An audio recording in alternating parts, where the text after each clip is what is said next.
Now, the greatest radio shows of all time.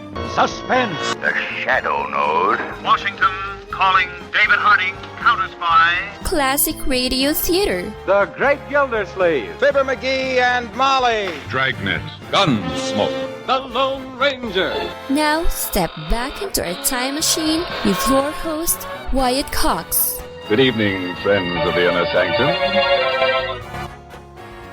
A Saturday with westerns in it, with Have Gun Will Travel, Gunsmoke, and the Six Shooter, and an episode of Mark Trail starring Matt Crowley, and an episode of The Couple Next Door. That's all coming up on this Saturday. This is the 18th day of October, and this also happens to be the 291st day of the year, 74 days remaining. Herman Melville's Moby Dick, first published on this date in 1851 as The Whale by Richard Bentley of London. U.S. took possession of Alaska from Russia on this date in 1867, celebrated annually in the state as Alaska Day.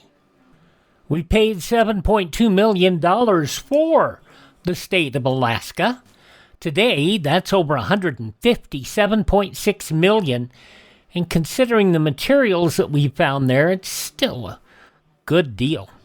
U.S. took possession of Puerto Rico on this date in 1898, and in 1922, the British Broadcasting Company, founded by consortium to establish a nationwide network of radio transmitters to provide a national broadcasting service. It's now, of course, the BBC, and it's worldwide.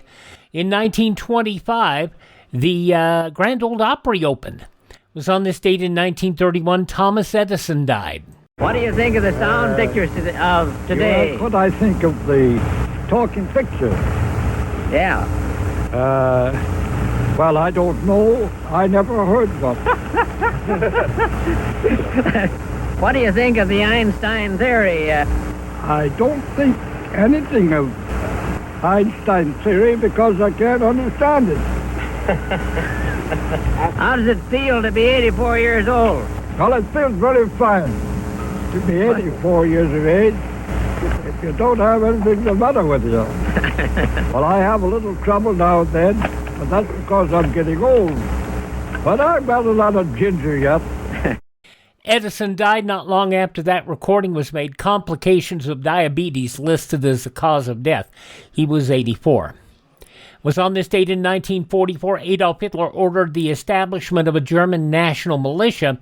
On that same date, the Soviet Union invaded Czechoslovakia. Texas Instruments announced the first transistor radio on this date in 1954. In 1962, Dr. James D. Watson of the U.S.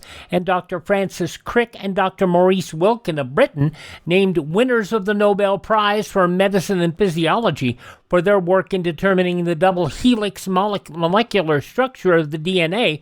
Years later, Watson explained why they were able to make the breakthrough. We worked on something before its time had come. Francis and I were the only people trying to do the three-dimensional structure of DNA. They made it happen back on this date in 1962. A police raid on John Lennon and Yoko Ono's flat on this date in 1968 found 168 grams of marijuana. They later pled guilty. They were fined 150 pounds. The artificial sweetener cyclamate banned in the U.S. on this date in 1969. I'm today ordering that the artificial sweetener, cyclamate, be removed from the list of substances which are generally recognized as safe for use in foods. Recent experiments conducted on laboratory animals disclosed the presence of malignant bladder tumors after these animals had been subjected to strong dose levels of cyclamates for long periods. The findings in these experiments form the basis for my action.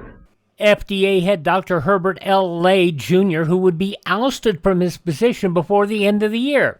Now, those findings got an argument from Dr. Michael Zveda, the man who had developed cyclamates. Of course, I'm the guy who's been eating it for 22 years? No, 32 years. I mean, after all, I'm alive 32 years later. As far as I know, I don't have any cancer.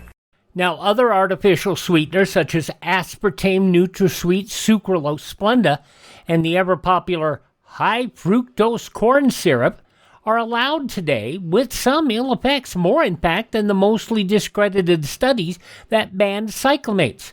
With all the controversy, you're better off using real sugar or maybe the plant extract stevia. Ironically, the U.S. is alone in this ban, as cyclamates are approved in at least 130 countries, including the UK.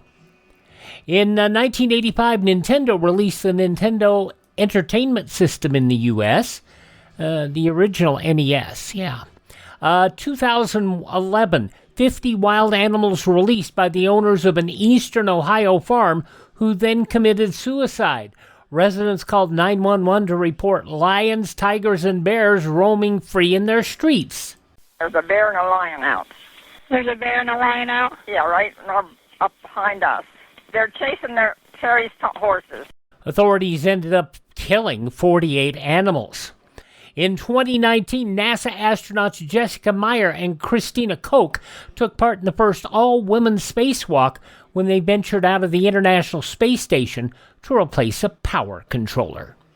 Among those passing away on this date in history, Henry Travers, who played Clarence Oddbody in It's a Wonderful Life. Also, businesswoman Elizabeth Arden founded the makeup company. The founder of Kmart, S.S. Kresge. Yeah, the guy behind Five and Dime stores also. Illustrator Walt Kelly, the man behind Pogo. Singer Julie London, also actress. Actress-dancer Gwen Verdon. Dionne Warwick's sister, singer Dee Dee Warwick. And the 65th Secretary of State, Colin Powell. Birthdays on this date of those who are no longer with us include the amazing Chuck Berry, who talks a little about his music. I had a background of Louis Jordan, June Christie, Glenn Miller, Tommy Dorsey. These people there was a music called Swing, and there was a music called Boogie Woogie, just plain Boogie Woogie. And, when I started playing rock, it was called rhythm and blues, because all of my hits ran through a rhythm and blues chart, And then finally we got together, you see, and then we all called it rock, And I was glad that we got together because then, there was no shade of music then. It was just a sound. Chuck Berry, born on this date in history. Also Pope Pius II, musician Bobby Troop, the actor George C. Scott, actress Inger Stevens, actor Peter Boyle, Marianne on Gilligan's Island, Dawn Wells, Lee Harvey Oswald, born on this date, Laura Nero, singer, songwriter, wrote a lot of great music. Stony End for Barbra Streisand, Wedding Bell Blues, great songwriter. She was a good singer, too, but she never really got a break. And Joni from Happy Days, Aaron Moran. All those folks born on this date, they have all passed on to better lands. Hi, this is Jeff Foxworthy. It is now time for the birthday announcements. The following people are now officially older than dirt. You remember her as Mindy from Mork and Mindy, but also from My Sister Sam. Pam Dauber, 74 years old today. Jean-Claude Van Damme is 65. Because of my big legs and karate, I can do the splits no problem. From Double Impact, Jean-Claude Van Damme, 65. Jazz trumpeter Wynton Marsalis is 64. From High School Musical and the live Hairspray, Zac Efron is 38. The oldest daughter of Sarah Palin, Bristol Palin, is 35. And from MTV's Teen Wolf, Tyler Posey is 34. Those just a few of the people celebrating the 18th day of October as their birthday. And if this is your birthday, happy birthday, happy birthday, happy birthday to you.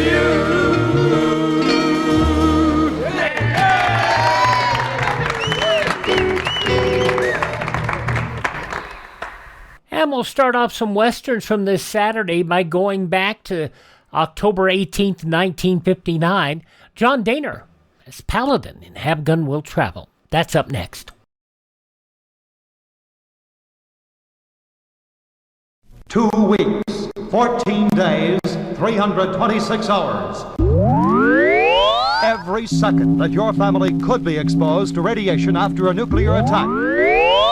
Radiation that kills. To survive, a fallout shelter is a necessity. Equipment and supplies are essential. Now, Survive All Shelters, one of the nation's leading manufacturers of fallout shelters, offers a basic equipment kit with a Conrad high-powered radio, transistor operated for long battery life, a complete, fully stocked first aid kit, a heavy-duty fire extinguisher, emergency water containers, a chemical toilet for protection against contamination and disease, extra-strength saran and rayon bunks, a radiation meter, and individual dosimeters. For protection every second of each hour of every day. See a Survive All Shelter now. Oh, back in the day, that was some fun, wasn't it? Now we're going to go back to Sunday, October 18th, 1959. Back-to-back westerns that aired from 6:05 until 6:55 on CBS. First at 6:05, you had John Dehner as Paladin in the big TV hit Have Gun Will Travel, where Paladin was played by Richard Boone, who also played a doctor, but I'm not going to get into that as on Medic. But let's have John Dehner as Paladin. 66 years ago, Sunday, October 18th, 1959. 66 years ago, Anything I Want.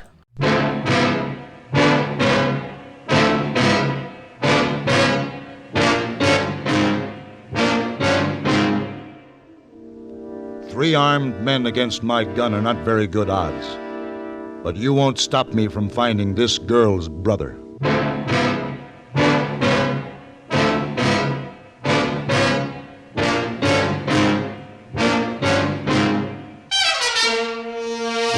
Have Gun Will Travel.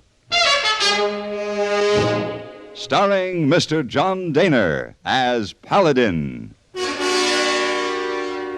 San Francisco, 1875. The Carlton Hotel, headquarters of the man called Paladin.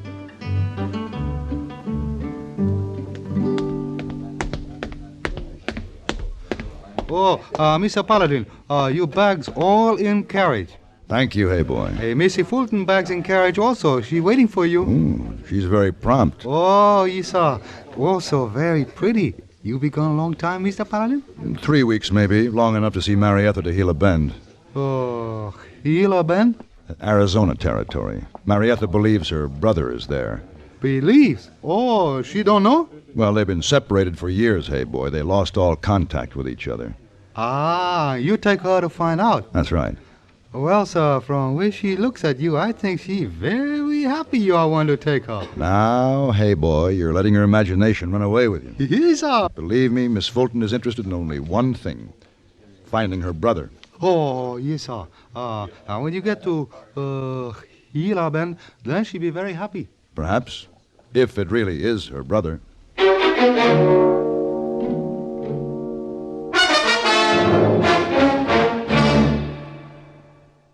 Bonjour, I am Jacques Leroy, expert on the stereophonic phonograph. I will now clear up this whole subject. S'il vous plaît, listen to ordinary stereo. A girl crossing the street. Eh bien, now on Columbia Stereo 1. Ah, that was a pretty girl crossing the street. Quelle différence! The fantastic Columbia Stereo 1 phonograph gives you all the realism and excitement of a live performance. Oh, in a moment, mademoiselle. Oh la la. Oh, pardon. You see, only Columbia has exclusive stereo projection. Not just a few separated speakers, no, but multiple speakers that send interlocking circles of sound through every inch of a room. See the Columbia phonograph, man, tout de suite. Columbia Stereo 1 portable start at $39.95. Consoles from $129.95. Attendez, ma chérie! Wait for me! Marietta Fulton was a beautiful and charming young lady. She and her brother, Marlon Fulton, had been separated since their parents' death when both were hardly more than babies. Marlon had been left with an uncle in California, and Marietta had been sent to live with an aunt in Pittsburgh. All contact between the two had been severed, and only after her aunt's death had Marietta really tried to find her brother. She had hired the Pinkerton Agency to aid in the search, and they finally discovered a man named Marlin Fulton living in Gila Bend. However, the man denied being her brother. In fact, denied having a sister at all.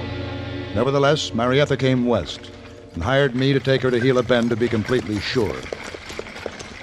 You think this trip is a wild goose chase, don't you, Mr. Paladin? I'm afraid I do. The man denies having a sister. You said you'd written several letters, which you didn't even answer. But this is the only Marlin Fulton that could be found in the West.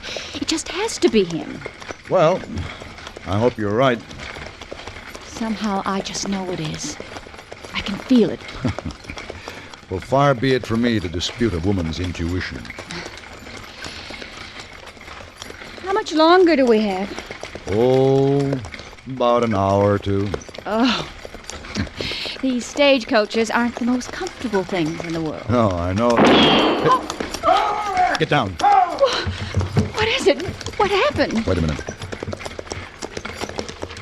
Outlaws. They blocked the road. Oh. Well, what'll we do? Just be quiet. We'll see. Driver, throw that strong box down. I don't know who you are, mister, but you sure held up the wrong stage. I got no strong box. You better be telling the truth. All right, everybody inside, get out. You stay here. Paladin, I'm frightened. Come on now, move. Just be still now.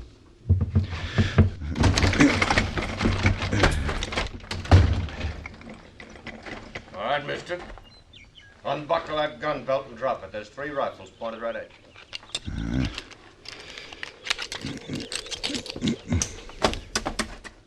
Keith, go on, get a look inside. Sure thing, Duke.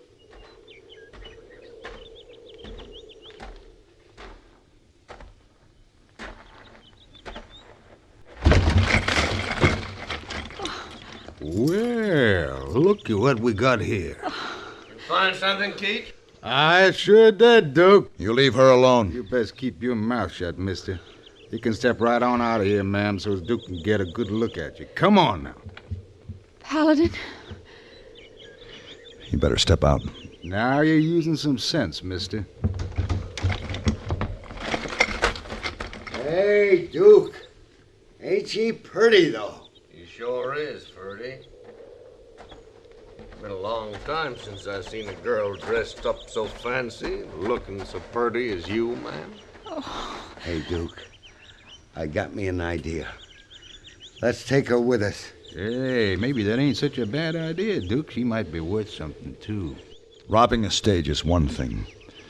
Kidnapping is another. Now, I warn you. Don't take that girl. Can I hit him, Duke? Why, sure.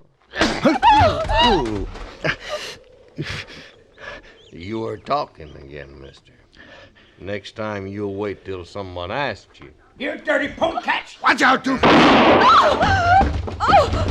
Oh, you murderers! You killed the He driver! was going for a gun, lady. You'll hang for this! You'll hang! Hey, Duke, she fainted. Pick her up and let's go. No. No, you won't. Look out, he's got a derringer.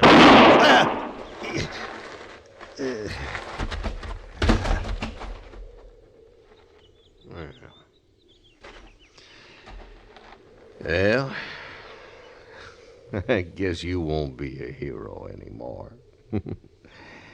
No, sir, not ever.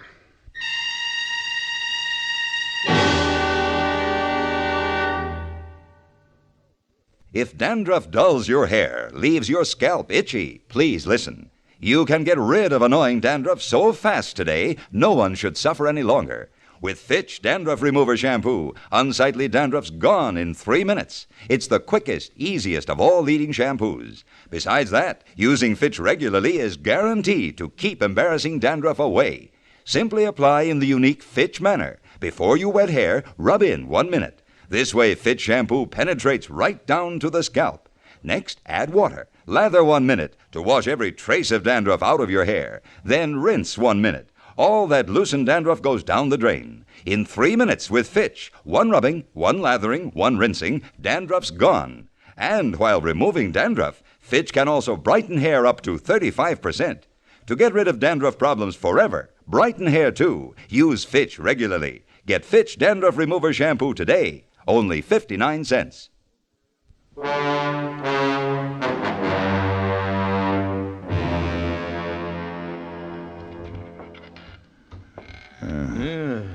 Good to see you coming around, son. Afraid I'd lost you. Who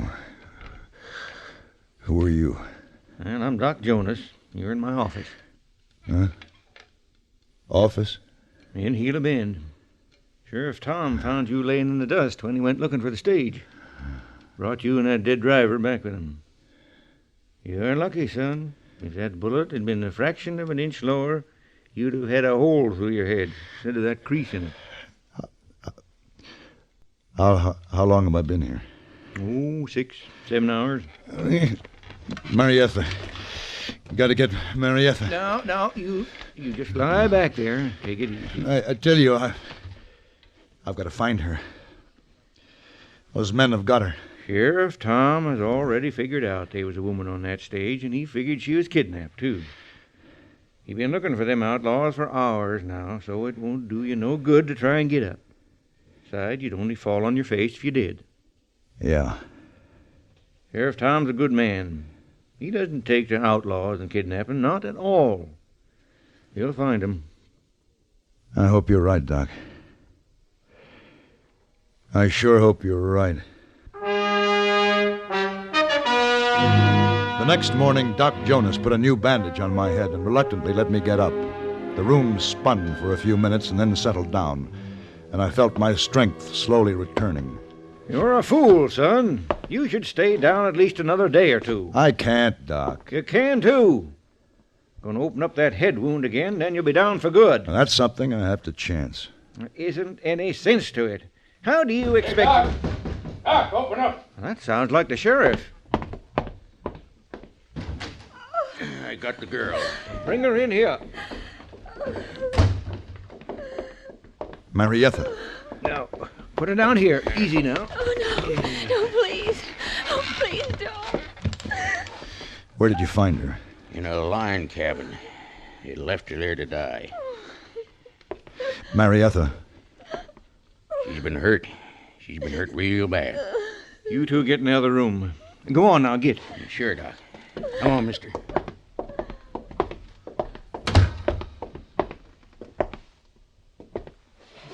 Dirty scum.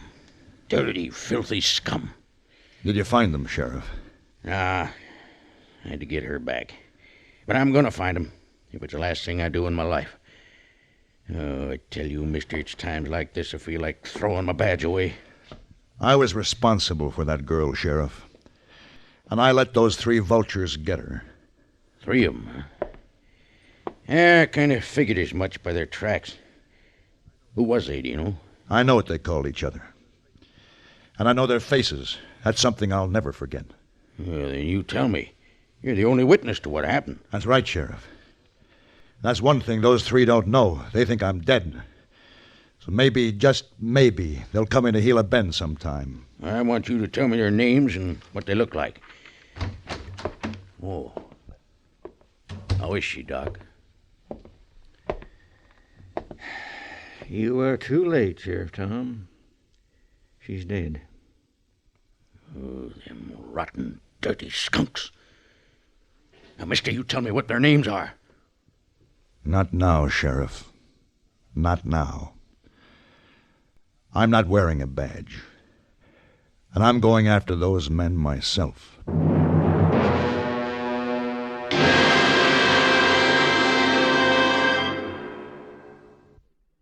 Constipation is something people don't talk much about, but it can be a problem for anyone, even doctors.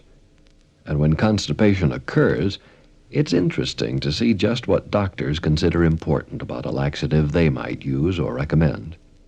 Now, a majority of the doctors we heard from had this to say: a laxative should be effective, gentle, as close to natural acting as possible, and a medicine that can be used with complete confidence.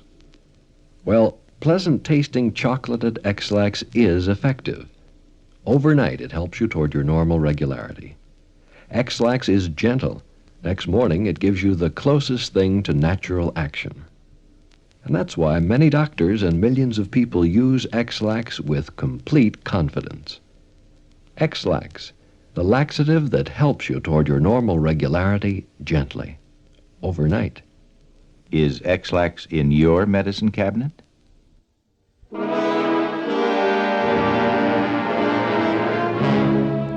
Marietta was buried in the cemetery outside the squalid little town of Gila Bend. Far from Pittsburgh. Far from the laughter and delicate way of life she had known. For 2 days I tried to trail the outlaws who had murdered her, but too much time had passed and the trail was cold. As it turned out, I could have saved myself a lot of trouble because when I got back to town, I found 2 of the men I was looking for playing poker in the saloon, Keach and Ferdy. I tell you, it just don't seem right, Keach. No matter how good a hand I get, you always win. I don't let it fret you none, Ferdy. I'm just lucky, that's all. There'll come a time when I... Hey, what's the matter with you? You look like you seen a ghost. Maybe he did. What? Hey, Keach, he's supposed to be dead. Shut up, Ferdy. Now, both of you, put your guns on the table. Slow and easy. Hey, what's biting you, mister? Just do what I said. Well, I ain't going to argue. He got a gun pointed at me. But I still don't... Shut up! The girl died. The one you took off the stage. What's that got to do with us? Get up from the table. Both of you. I'm going to show you what it has to do with you. You can't shoot us, mister. There's a law. I'm not going to shoot you. I'm going to beat you. There. My gun's on the table. Oh, well, now. There's 2 of us. There's only 1 of you. And that's just the way I want it. You'll be dead sure enough this time, mister. Hey, Fatty. Boy, you can't take both of us, mister, and I'll get you. Go!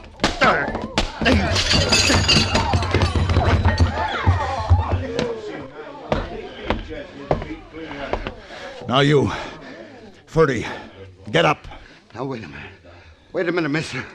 You took all the fight out of me. I don't want no more. I said you get up. Please don't. Where is he, Ferdy? Where's Duke? Where is Duke? I'll tell you. He's in his hotel room, that's where. Yeah, what's going on here? What's all the commotion about? Sheriff, these are 2 of the men we've been looking for. I know these men. Ferdy and Keach. Now, there's just 1 more. Yeah. And you don't need to tell me who he is, neither. These 2 always ran around with the same man. A guy named Fulton. Duke Fulton? That's right. 3 of them. They've been living in Gila Bend for, 8, 9 months now. Always was troublemakers.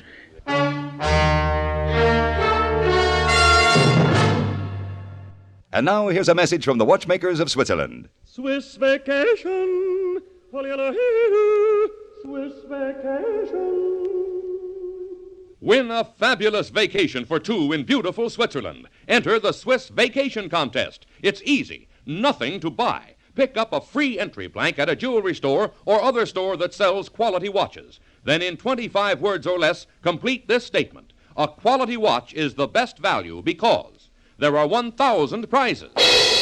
First prize, a 21-day vacation for 2 in Switzerland. You fly deluxe Swiss Air both ways. Visit many colorful places. All expenses paid for 2 people, plus $500 extra spending money. Second, third, and fourth prizes. 15-day Swiss vacations for 2.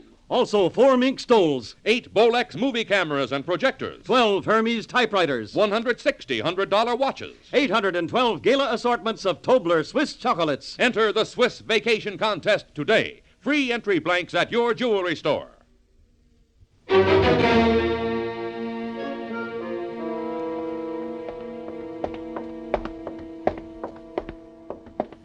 This will be his room.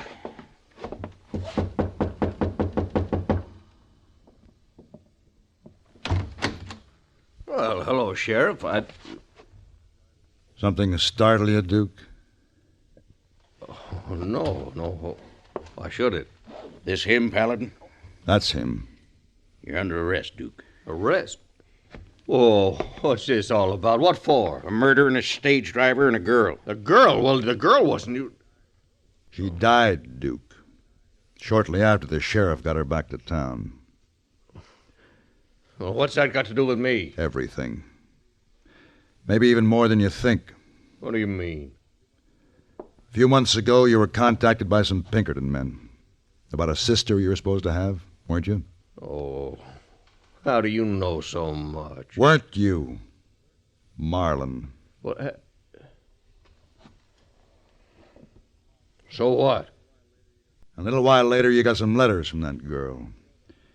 A girl by the name of Marietta Fulton. Well, what's that got to do with... There's just one thing I want to know, Marlin. That girl from Pittsburgh. Was she your sister or not? So what if she is my sister? I hadn't seen her since I was 5 anyway. I don't want nothing to do with her. That girl you took off the stage. Her name was Marietta Fulton. Mary? My sister? That's right. Your sister. You think about that. You think about it when you're hanging from the end of a rope.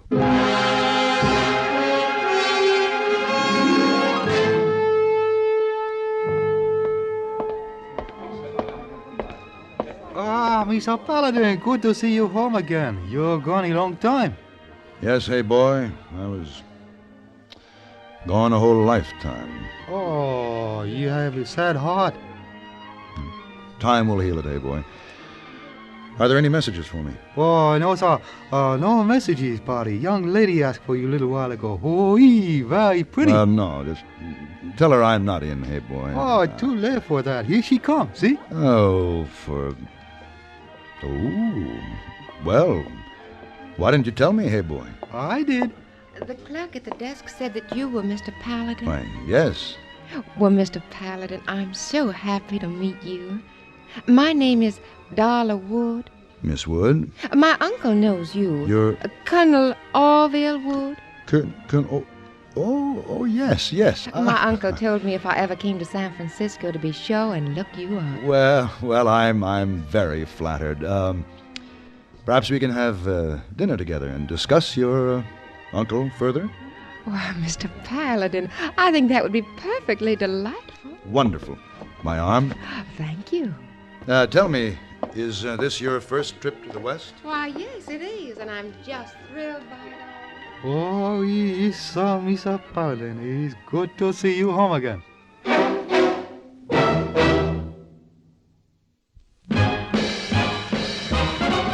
Are you smoking more now, but enjoying it less? Have a real cigarette, have a Camel. Are you missing the smoke the nation likes best? Have a real cigarette, have a Camel. Are you looking for flavor and mildness? Have a real cigarette, have a Camel. The best tobacco makes the very best smoke. Have a real cigarette. A real cigarette. A real cigarette, have a Camel. If you're smoking more today, but enjoying it less, try Camels.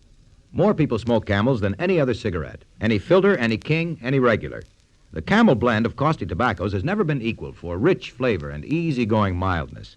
The best tobacco makes the best smoke. Have a real cigarette. A real cigarette. A real cigarette, have a Camel.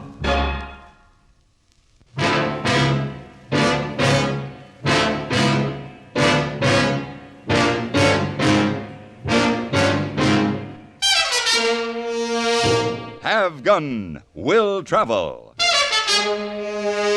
Created by Herb Meadow and Sam Rolfe, is produced and directed in Hollywood by Frank Paris and stars John Dehner as Paladin with Ben Wright as Hayboy. Tonight's story was specially written for Have Gun, Will Travel by Ray Kemper. Featured in the cast were Barbara Eiler, Tim Graham, Jack Moyles, James Nusser, Lillian Bayef, and Lawrence Dobkin.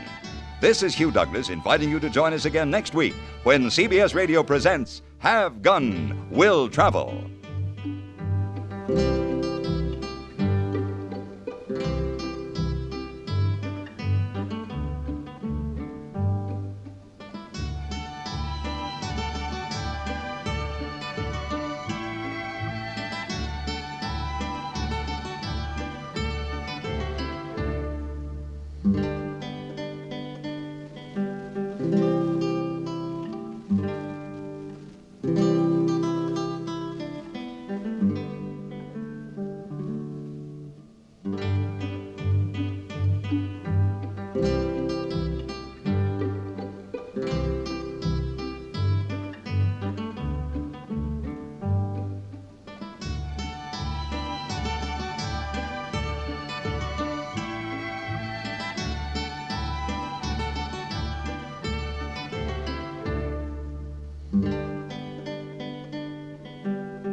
When you realize that Hayboy, that very, very simple character and that very exaggerated Chinese accent was played by the wonderful British actor Ben Wright, who did so many great other shows, you know. I mean, he played Sherlock Holmes for a period from 1949 to 1950. He played a number of other character roles, and on Escape. You know, look at that stuff. He did such wonderful stuff. And yet he was probably one of my favorite roles of his is playing Hayboy, because he does it so well. 66 years ago, Sunday, October 18th, 1959, 6:05 p.m. on CBS. Have Gun, Will Travel here on Classic Radio Theater with Wyatt Cox. We're going to hear what went on immediately following Have Gun, Will Travel, which was Gunsmoke. But first, we're going to hear what happened on that Sunday, according to the newspapers of that day.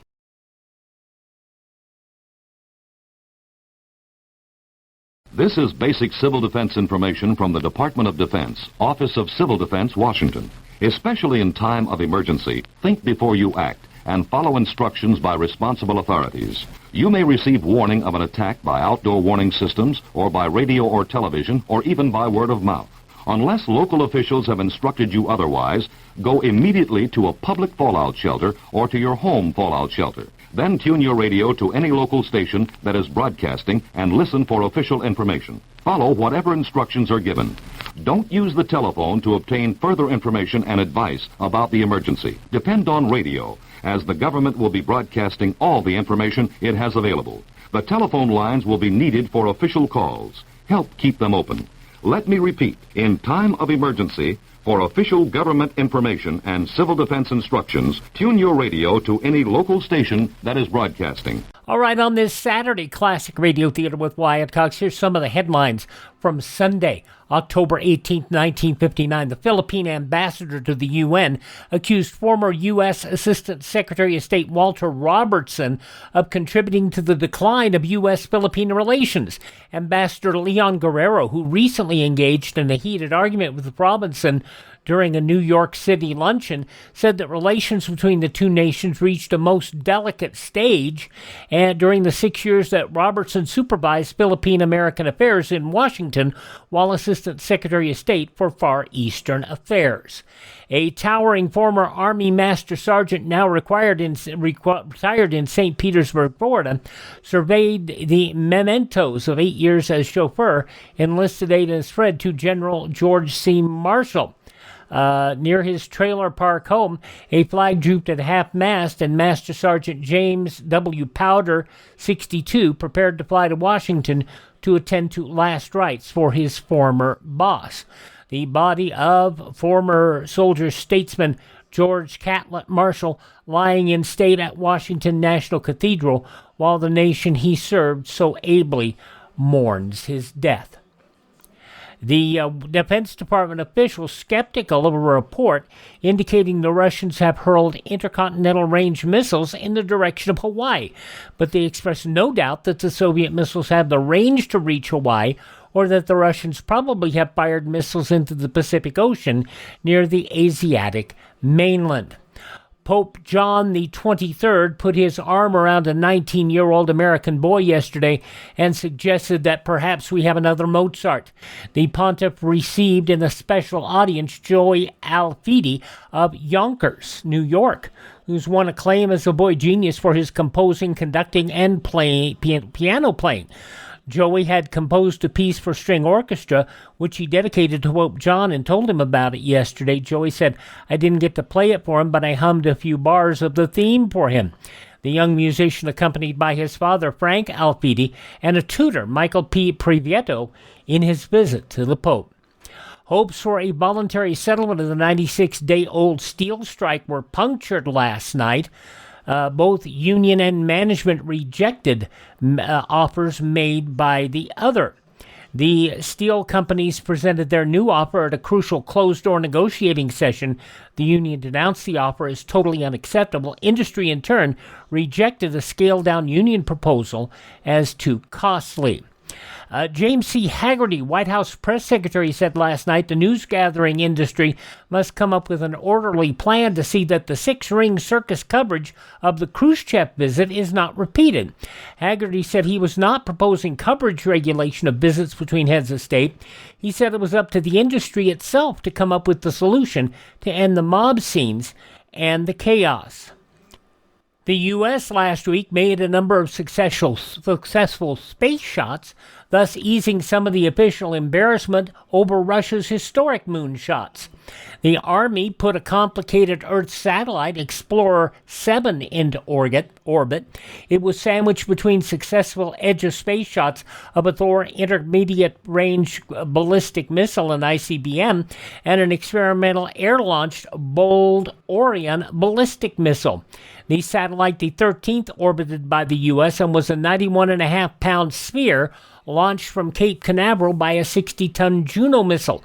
Its instruments intended to show man more about the space radiation rays, which may pose a barrier to travel. It may stay in orbit for 20 years. Meanwhile, the Air Force launched the Bold Orion ballistic missile from a B-47 bomber to within 10 to 20 miles of the Explorer 6 paddle wheel satellite, orbited last August as the satellite swung within 150 miles of Earth. The U.S. yesterday accused Russia of seizing the security chief of the U.S. Embassy in Moscow and trying to force him by threats and bribery into becoming a spy for the Soviets. In a sensational new twist to Washington-Moscow relations, the State Department reported that threats of physical violence, offers of bribes, and a trumped-up charge of espionage were used without avail against the security officer Russell A. Langeli. A new shortwave radio transmitter has developed that can simultaneously broadcast two or more independent transmissions on different wavelengths. The 1 kilowatt Marconi wireless telegraph transmitter may be particularly useful in ground-to-air communication because it enables service on one frequency to put on a second frequency before being discontinued on the first frequency. A vertical takeoff and landing airplane has just completed a cross-country flight and has been formally accepted by the Army in Washington. It was the first cross-country flight ever made by a VTOL plane. Britain plans to spend more than $2 million on research in the Antarctic next year. One ship is en route, two will sail later with fresh teams of scientists to continue work underway. House Speaker Sam Rayburn has formally launched a Lyndon Johnson for President drive.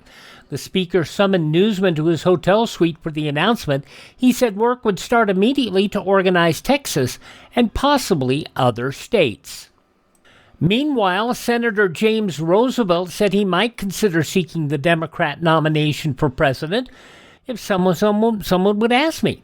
But so far, no one's done so, the son of the former President Franklin Delano Roosevelt told newsmen on Friday. Those some of the day's news stories, as reported in the newspapers of Sunday, October 18th, 1959. On your radio 66 years ago, we wrap our pair of westerns that aired from 6:05 to 6:55 on CBS. And up next will be Gunsmoke, with Bill Conrad as Marshal Matt Dillon.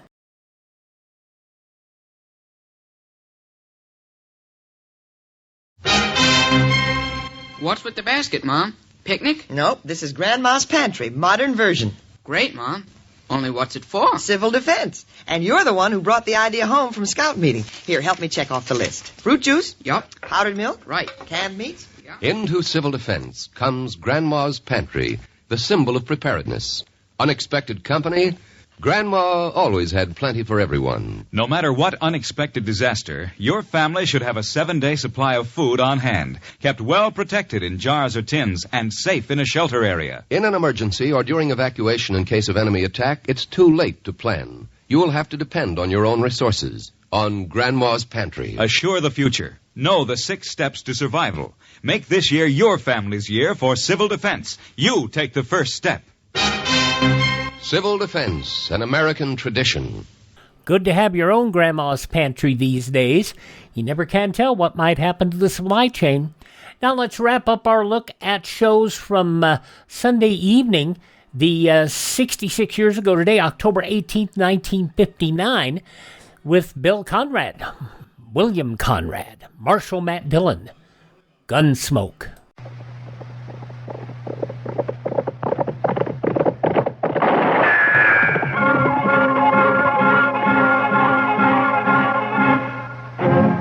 Around Dodge City and in the territory on west, there's just one way to handle the killers and the spoilers, and that's with a U.S. Marshal and the smell of gun smoke.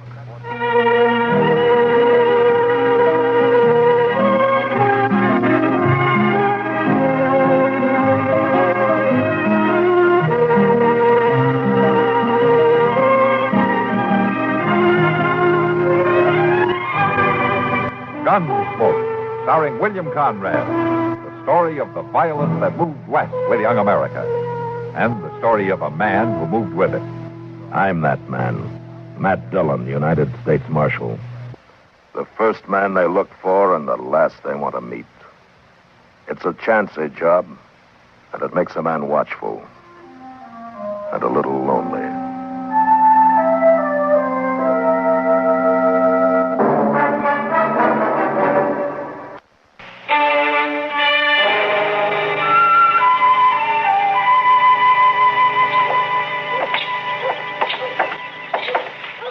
Mr. Dillon, ain't this a fine morning, though?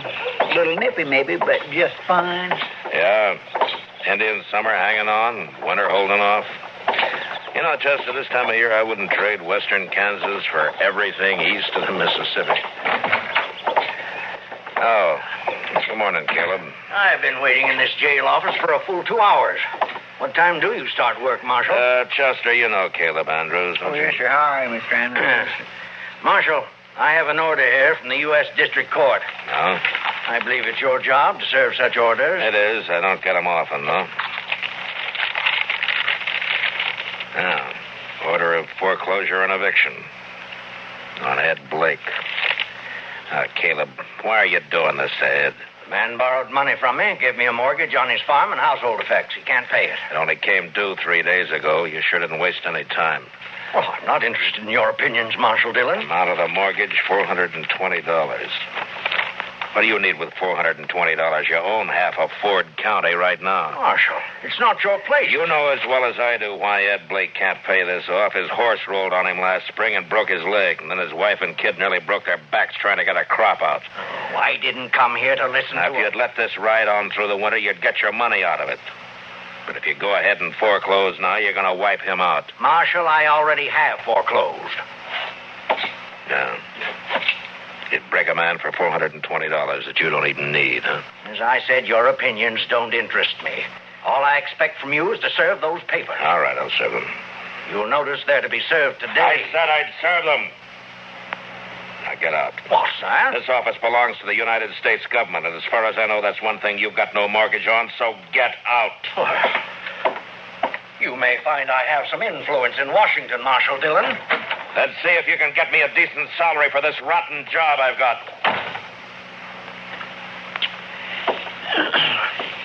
Sure was a fine morning, Mr. Dillon. Yeah, it sure was. All right, Chester, let's settle up.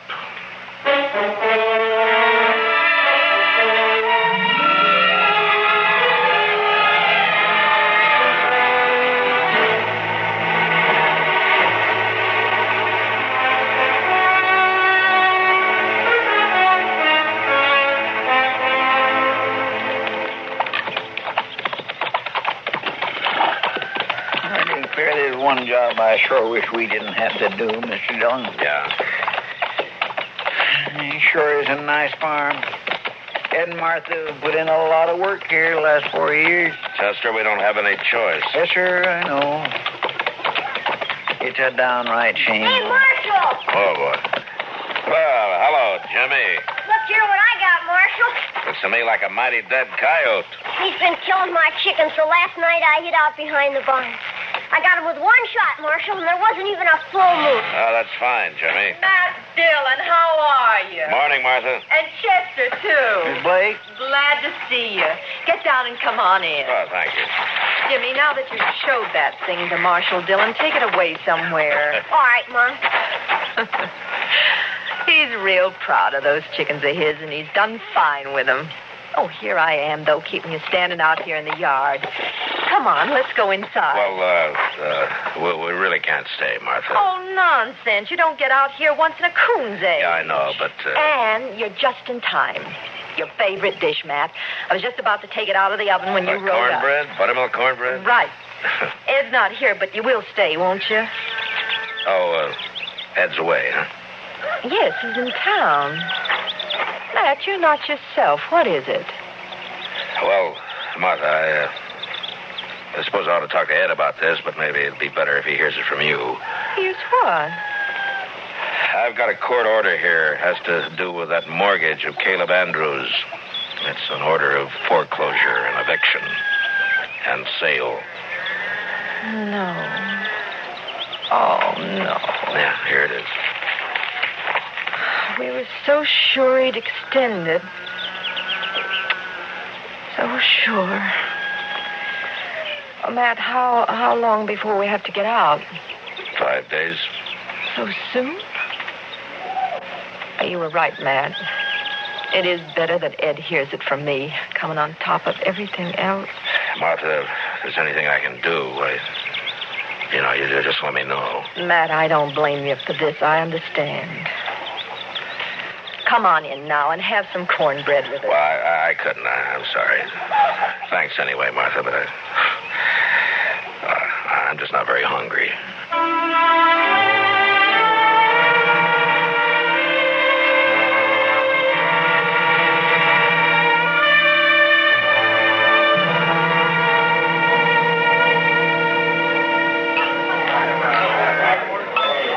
Matt, you've looked low all week.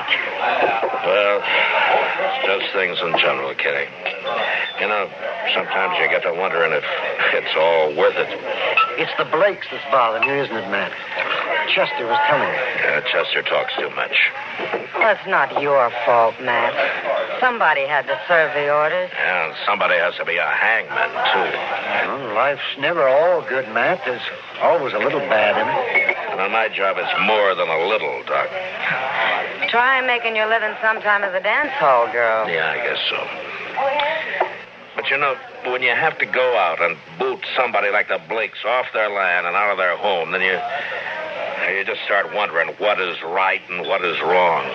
Well, if you find out, Matt, that means... Oh, here you are, Marshal. I stopped by the jail. All right, Caleb. What's on your mind? That Blake family, Marshal. They were supposed to vacate today, and they haven't done it. I rode by there a little while ago. Well, according to the court order, they got until sundown. Now, look, Marshal, I believe I'd prefer to discuss our business elsewhere than in the presence of this woman. Just a minute, Caleb. Matt, I'll go. No. Caleb. You're going to apologize to Miss Russell right now. Matt, no. Apologize? Well, I'm not going to apologize to any cheap little strumpet.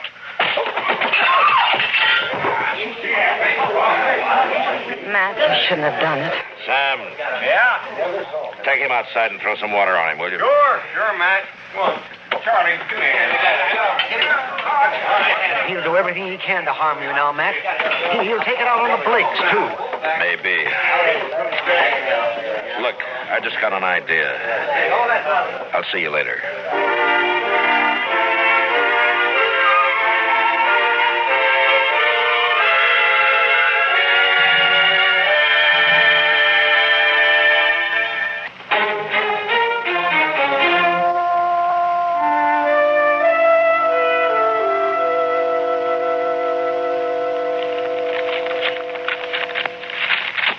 Matt, the mere fact a man runs a bank doesn't always mean he has a free hand in everything he does. A bank has stockholders, board of directors. I have to listen to them. Well, I think they'd approve the loan, Mr. Botkin. Another thing, Caleb Andrews is the biggest account I've got. He's out to get that Blake farm. If I crossed him by making this loan you suggest, oh, Matt, he'd break me. I see. All right, Mr. Botkin, forget it. Matt, I realize I'm under obligation to you. You saved my life that time the James brothers held me up. Saved the bank, too, in fact. That was part of my job. That's no obligation. I was just asking you as a friend to help out another friend. Matt, I'd like to do it, but I just can't, don't you see? Yeah, sure. Forget it.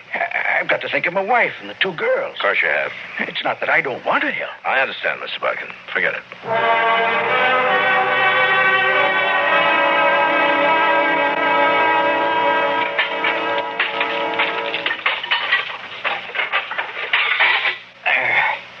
That ought to hold it a while.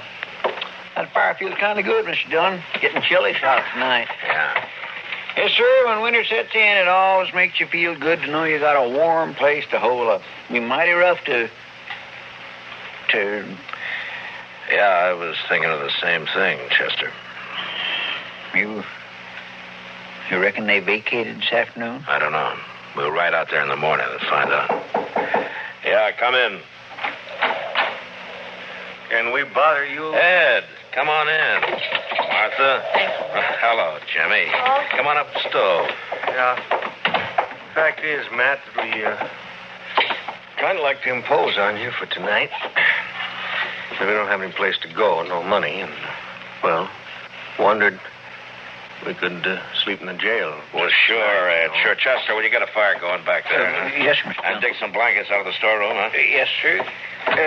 Want to come help me, Jimmy? Yeah, you going along with Chester, son. Ed, we may as well get your stuff out of the wagon. Well, there ain't any wagon, Matt. We walked into town.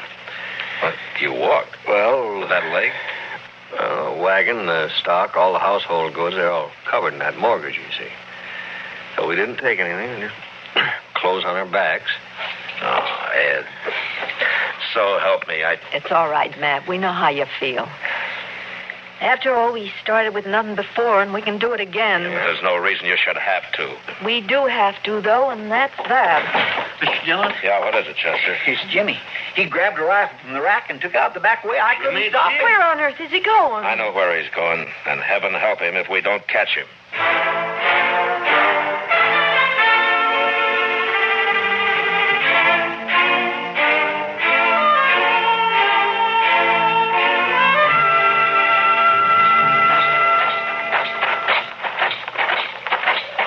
Caleb's house here on the corner. Looks dark. Yeah, he may not be at home. Ain't no sign of the boy around. But it's 10 to 1. This is where he headed for.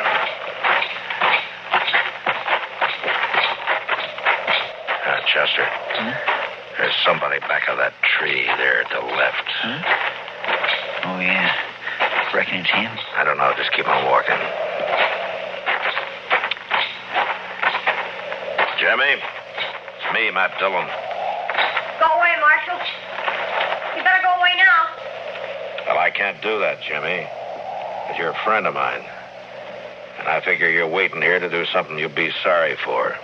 And I can't let you do that. Nothing you can do about it, Marshal. I got a gun here and I'm going to kill him. Now, you go away and leave me alone. Jimmy, I know how you feel. I don't like Caleb either. But killing him's no answer. Stop, Marshal. No, stay where you are. Don't come any closer. I have to, Jimmy. It's my job. So if you're going to go through with this, I guess you're going to have to kill me first. Stay back. Sorry, Jimmy. I don't have a choice. But you do. Marshal? Now give me the rifle.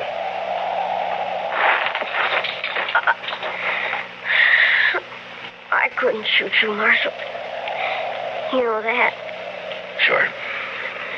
I kept waking up nights and hearing Mom crying. Dad had sit up all night without the lamp lit and no fire and not saying anything.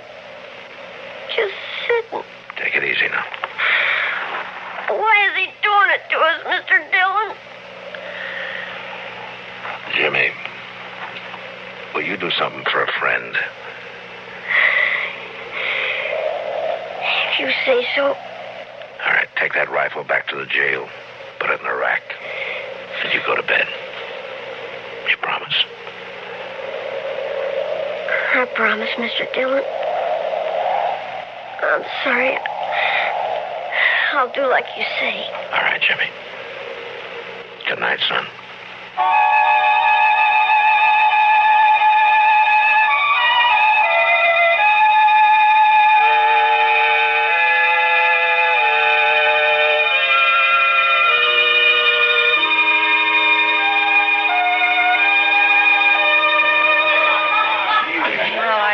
Told you Mr. Botkin wouldn't do anything, Matt. He wouldn't dare. To be scared Caleb would take his money out of the bank. Yeah, that's about what he said. I don't know, Kitty. I've done everything I can think of. Now, the worst of it is everybody in town is just as scared of Caleb as Mr. Botkin is. I doubt if they'll even have the nerve to bid against him at the sale. I know. He'll probably get the place at not much more than the amount of the mortgage. $420. Matt, I've seen more than that change hands across the poker table in one deal. And to think that's all it takes to Kitty. Oh, yeah, Jack. Jack? I'm not usually one to eavesdrop on people, but I have been listening to you, too. The reason I butted in, Miss Kitty, I heard you talking about these people losing their home. I don't know this fellow Blake. He's never done any business over my blackjack table and probably never will. No, I don't think he's ever been in here. And I don't know if this will make sense. But the thing is, I left home when I was 10 years old, and I've been drifting ever since. When I see somebody like this Blake that sticks it out and works and fights and then gets a raw deal, well, what I'm getting at, here's $50, if that'll help me any. Well, this is pretty decent of you, Jack. Thanks. Sure.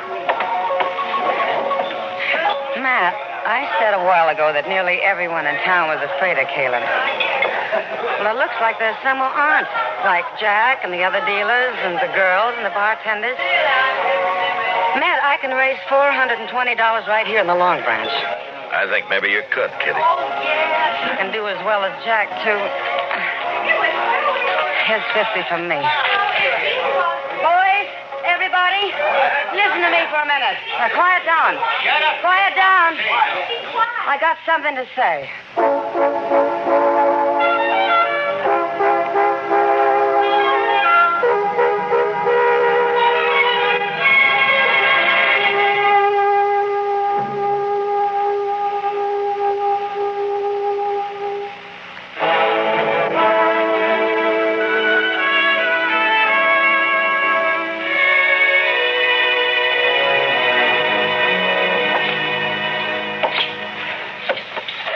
Sure taking his time getting here, Chester. Well, I told him what you said, Mr. Dillon.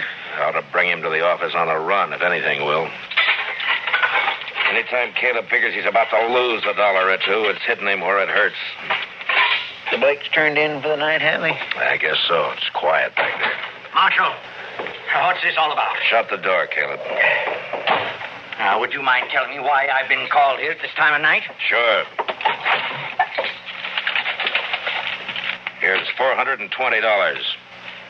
Blakes want to pay off that mortgage. Oh, they do they? The court costs up to now will probably run about $10. I'll pay that myself. Well, that's mighty generous of you. Good night, Marshal. It's a deal, then? I'm not the least bit interested in having that mortgage paid off, Marshal Dillon. The Blake farm is worth about $2,000 now. In 5 years, it'll be worth 3 times that much. Land's going up in Ford County. So I don't want the money, I want the farm. When it's put up for sale, I'll get it at my own price. That foreclosure still goes. I see. Oh, good night, gentlemen. Well, I guess that's that. I don't know why I ever thought he'd take the money. The Blakes won't get a cent out of the sale. He'll scare everybody off and bid it in a few dollars over the amount of the mortgage, and nobody in town will even try to...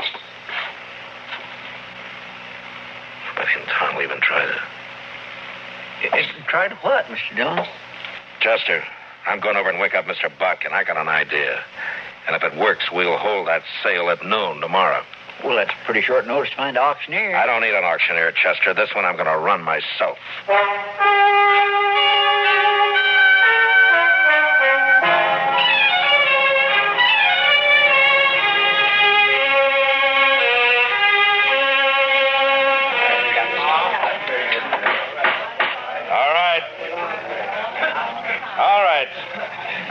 All of you know what we're here for. This is a foreclosure sale of the property and the household effects of Edward and Martha Blake, ordered by the court at the request of that fine-spirited, good-hearted public benefactor, Caleb Andrews. All right. Get on with it. Get on with the sale. All right. Now, the first item I'm offering is a breadboard. Marshal Dillon, may I suggest you lump the household effects together and offer them as one bulk item? I'm sorry, Caleb. I'd rather offer them one at a time. Unless, of course, you'd care to waive all claim to the household effects and withdraw them from the order of foreclosure. I waive the claim. The household goods are withdrawn. Now, get on to the house and land. So ordered. Now, the item offered is 160 acres of tillable land, a 4-room house, and a barn. Now, I won't read through this description. You all know the property. It's a good farm. The amount of the mortgage is $420, held by Caleb Andrews. All right, the bidding's open. What am I offered? $450. I have $450 from Caleb Andrews. Do I hear another bid? Now, the farm's worth $2,000. You going to let him have it for $450? How about another bidder? Mr. Dillon? Yes? What is it, Chester? I've been thinking some lately of getting me a little place like this and settling down. I'll bid $1,000. I have $1,000 from Chester Proudfoot. Do I hear another bid? Why, it's a trick. He doesn't want this place. $1,000 going what? $1,200. Caleb Andrews bids $1,200. What do you say, Chester? Well, I think I kind of like this farm. $1,500. The bid is $1,500. Going once, going twice. $1,600. $1,600 from Mr. Andrews. Mr. Proudfoot? $8,420. He never had that much money in his whole life. Do I hear another bid? What do you say, Caleb? You think I'm a fool? Going once, going twice, sold to Chester Proudfoot for $8,420. The buyer will come forward and complete the sale. Well, now, don't you worry then, Mr. Andrews. I got it right here. Now, see, there's 8,000 in $500 bills, and here's the 420. Where did you ever get that much in cash? Well, I save my pay, Mr. Andrews. And then, of course, I only drink mostly beer. And it adds up after a while. Well, Caleb, I guess $420 of this is yours. That takes care of the mortgage. Well, Ed, looks like you made a pretty fair profit on the place. A whole lot better than I expected, Matt. But I still would rather have the farm than the money. Ed, I've been sort of thinking it over. Maybe I kind of lost my head. When you come right down to it, I don't know what I would do with the farm. So if you'd like to buy it, I'll take $420 $20 loss and sell it back to you for $8,000 cash. That's done, and here's the money. It is unheard of. They can't do it, Marshal. Well, as far as I know, there's no law against a man selling his own property. And now the way I see it, Mr. Andrews, is right this minute you're a trespasser on my property. So, come on now, let's go. You hear about this, believe you me. And stop pushing me. Chester, Off my land. you better get that $8,000 back to the bank. Mr. Bodkin's probably worrying himself into a breakdown for fear somebody will find out he let us have it. Yeah. All right, Mr. Dillon. I'll see you in town later. All right. Matt, I don't know how we can ever thank you for what you've done. Not me, Martha. Thank the bunch that work at the Long Branch. Now, they're bums and drifters, most of them, but when Kitty told them the story, they really came through. We'll pay it back, Matt, every cent of it. And that girl, Kitty, I guess I've said some hard things about her in the past, but Matt, will you ask her to come out to dinner some afternoon? I'd like to thank her myself. Sure, I'll ask her, Martha. I think she'll appreciate that even more than you know.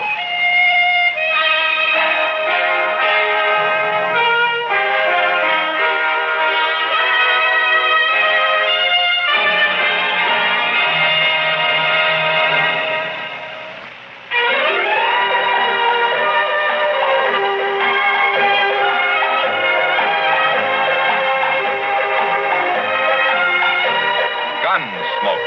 Produced and directed in Hollywood by Norman Macdonald, stars William Conrad as Matt Dillon, U.S. Marshal. The story was specially written for Gunsmoke by Les Crutchfield, with editorial supervision by John Meston. Featured in the cast were Gene Bates, Joseph Kearns, Dick Beals, Jack Moyles, Lawrence Dobkin, and James Musser. Harley Bear is Chester, Howard McNear is Doc, and Georgia Ellis is Kitty. This is George Walsh inviting you to join us again next week when CBS Radio presents another story of the Western frontier. When Matt Dillon, Chester Proudfoot, Doc, and Kitty, together with all the other hard-living citizens of Dodge, will be with you once more. It's America growing west in the 1870s. It's Gunsmoke.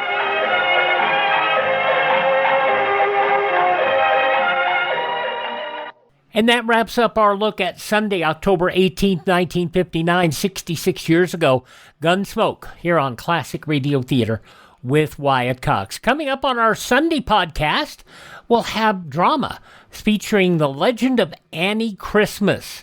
And that's an episode of the CBS Radio Workshop.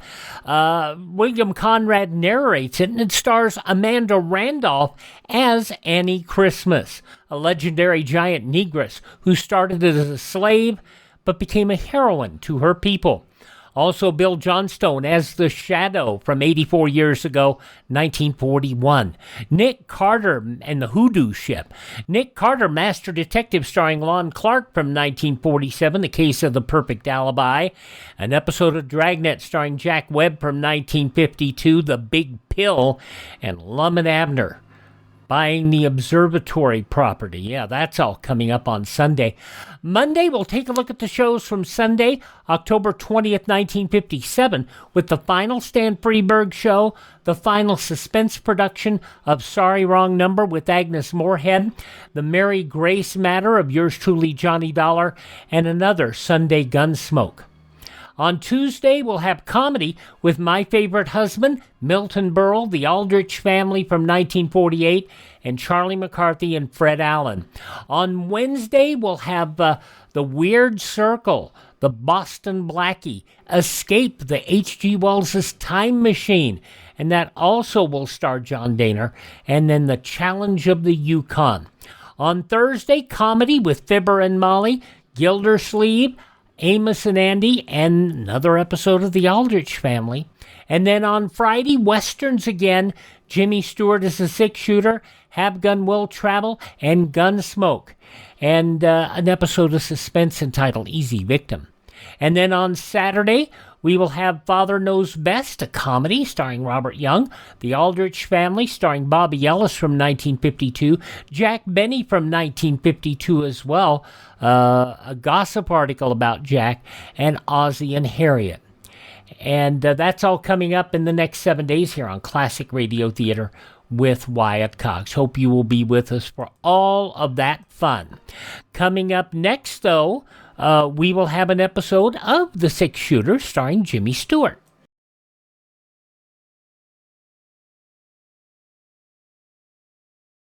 Will you take the step?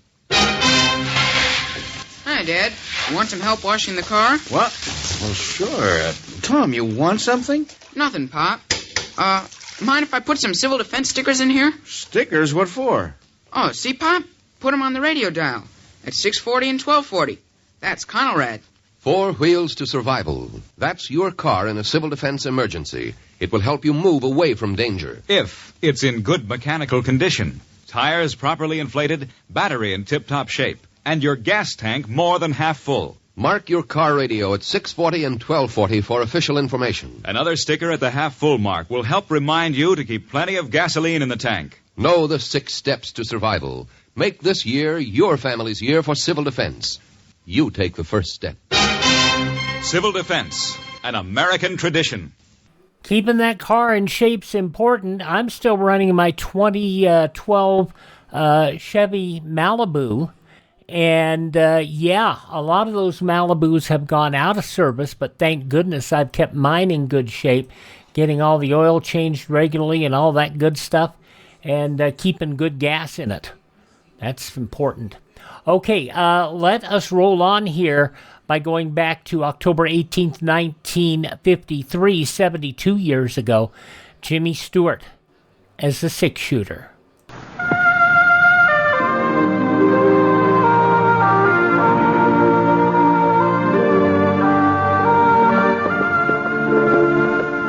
The man in the saddle is angular and long-legged. His skin is sun-dyed brown. The gun in his holster is gray steel and rainbow mother of pearl, its handle unmarked. People call them both the Six Shooter. The NBC Radio Network presents James Stewart as the Six Shooter, a transcribed series of radio dramas based on the life of Britt Ponsett, the Texas plainsman who wandered through the western territories, leaving behind a trail of still-remembered legends.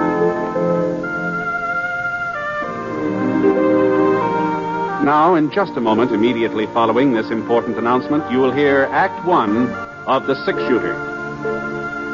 A lot of vacations start as a daydream and end as a daydream for lack of money.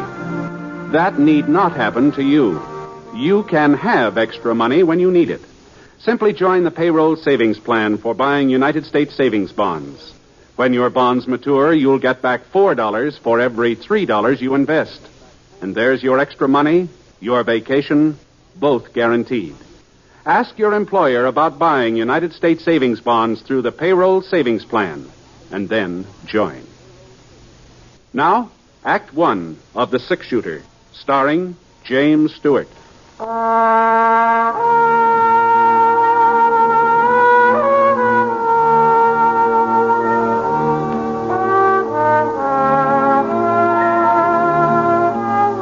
The wind had died down, and it was quiet now. The only thing I could hear was the creek trickling away about 20 feet down from where I'd made camp for the night. I shifted my blanket, turned over on one side. The moon came out, and I could see the water skimming along, washing the pebbles clean. And, gee, it's funny the way the sound of a creek always makes you drowsy. I started to close my eyes, and then I got that same feeling again, that feeling I'd had all day. Scar fella, too. Ever since we turned off the main road into the trail to Petersville, I'd had a hunch that there was another horse not very far behind. Whoever was riding him managed to keep out of sight, but it was the same kind of a hunch you get when you feel a pair of eyes drilling into the back of your neck and then turn around and spot somebody staring at you. Scar hadn't been traveling very fast. Anybody could have caught us.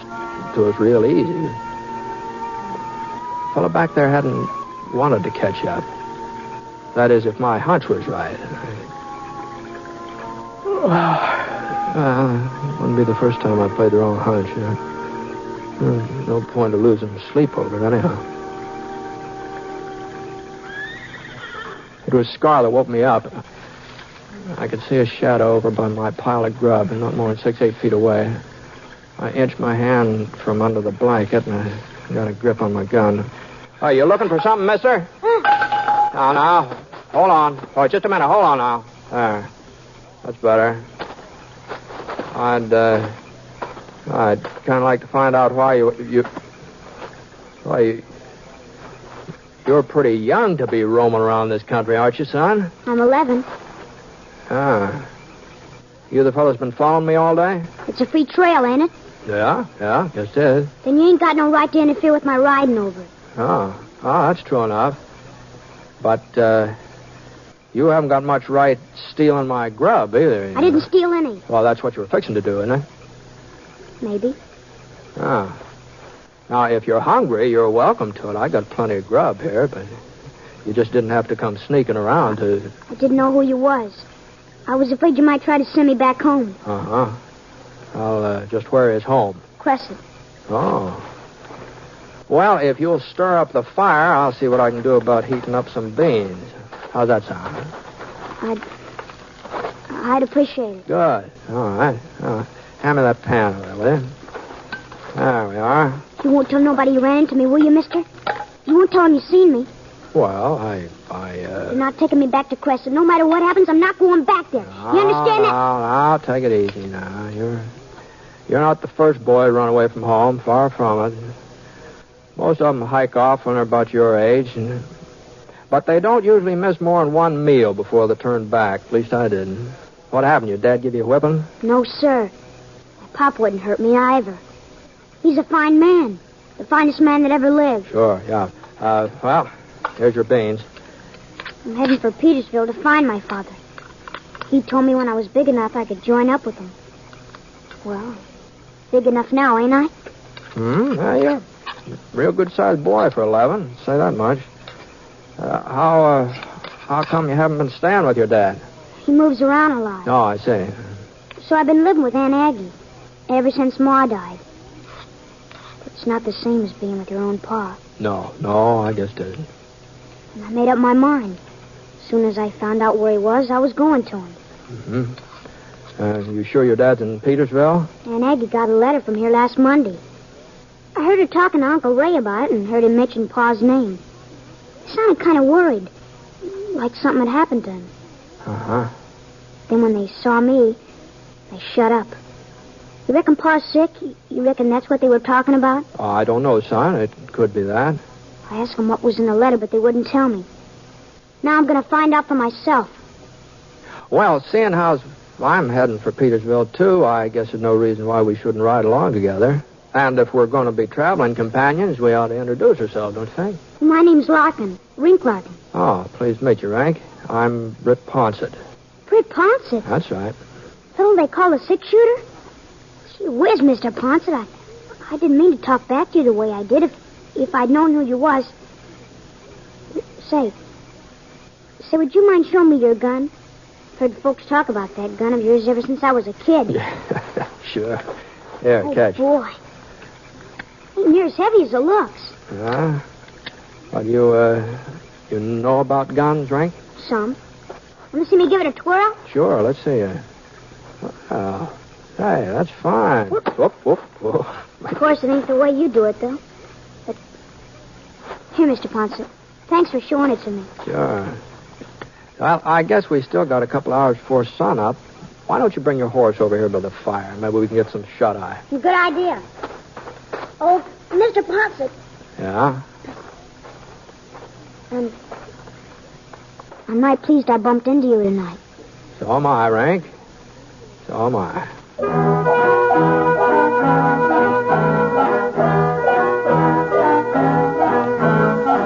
We got an early start the next morning. That is, considering that it took me almost half an hour to get Rink awake and on his feet. It was about 4 o'clock when we got into Petersville. Hadn't been through that way for a couple of years, but the town, it hadn't changed much. About the only thing different I saw was a new livery stable and a fresh coat of green paint on the Jackson Hotel. Men playing checkers in the front porch, they hadn't changed at all. Except maybe their beards a little grayer. Of course, my hair wasn't exactly the same shade it used to be, you know. But that was from being out in the sun so much. At least that's how I figured. Well, we pulled up beside a yellow adobe building right next door to the hotel and climbed off our horses. Well, come on, Rink. Let's go inside and see what we can find out about your father. That's the sheriff's office. Mm-hmm. Sure, he'll know where he is. If any... What's the matter, Rink? I don't like sheriffs, that's all. Haven't been giving you trouble, have they? I don't like him neither. Heard him say so once. He was talking to a friend of his and heard him say how he hated some sheriff. Oh, well, I don't imagine he was talking about Sheriff J. There's good sheriffs and bad sheriffs, like everything else. But most of them are good. Come on now, come on.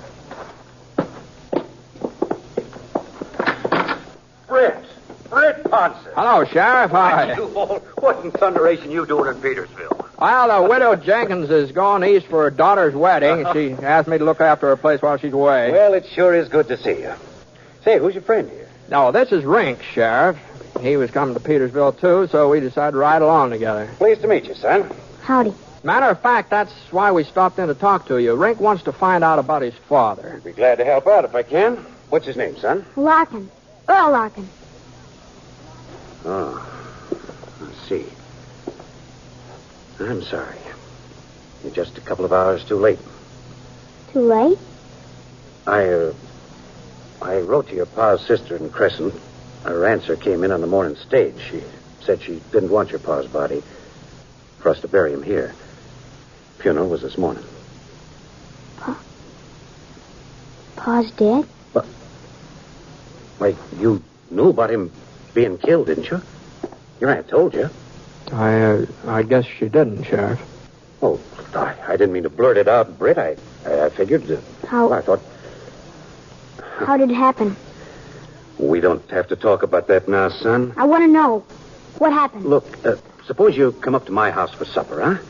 After you've had a nice home-cooked meal. It won't do you no good to stall, Sheriff. I want to know who killed him. You'll find out anyway, Sheriff. Yeah. Yeah, I guess he will. All right, son. It was me. You? Marshal over at Atterbury sent word that Larkin and his pal Cliff Traeger were heading this way. I'd heard about him before. I knew what to expect. He rode into town about noontime. I was waiting inside the bank. I had deputized some of the boys, and they were with me. Your pa and Traeger didn't have a chance, son, but they shot it out anyway. Wouldn't drop their guns, even though we had the draw on them. Traeger, he got away into the hills. But Larkin... I'm really sorry, son. Sorry I had to be the one to do it, and even sorrier I had to tell you about it. You're a liar. A dirty, stinking liar. My pa never tried to rob no bank. You take it back, what you said about him. I'll make you take it back, every word. Now, you... Dirty, rotten... Now, Rink, here, get a hold of yourself here now. Go on me. You killed my pa. He's a murderer. Rink! I didn't want to hit you, Rink, but I... Why shouldn't you hit me? You're his friend, ain't you? He killed my pa, and you're his friend. I think I ought to go after him, Britt. Try to explain. No, I expect it's best to leave him by himself for a while. But this wasn't the first hold-up Larkin and Traeger tried to pull, not by a long shot. I didn't have no chance. Yeah. Well, someday the boy will understand. Someday when he's older. Yeah.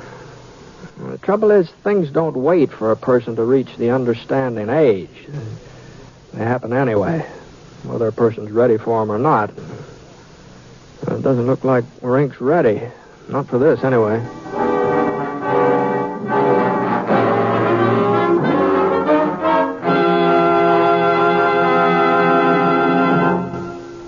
We'll return to James Stewart as the six-shooter in just a moment. Monday night brings magnificent musical programs to the NBC radio network. It's an evening designed for restful relaxation. A time to sit back in your favorite chair and listen to melodies old and new on such famous programs as The Voice of Firestone, The Railroad Hour, and The Telephone Hour. The Voice of Firestone continues to enchant radio audiences from coast to coast, and the program is now in its 25th year. Also on Monday evenings, enjoy the operettas presented on the Railroad Hour. Gordon MacRae is your Railroad Hour host, and each week he is joined by a charming guest artist in the stellar productions of this fine show. You'll also want to hear the Telephone Hour every week as it presents the music of Donald Voorhees and the Bell Symphonic Orchestra and Chorus, as well as superb guest soloists. Listen Monday evenings on the NBC Radio Network.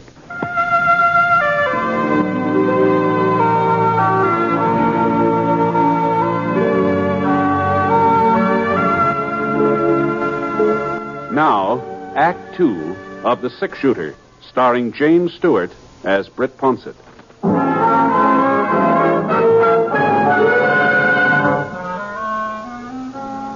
After I made sure of a room for the night, I started out looking for Rink. I had a hunch I wouldn't have a hard time finding him.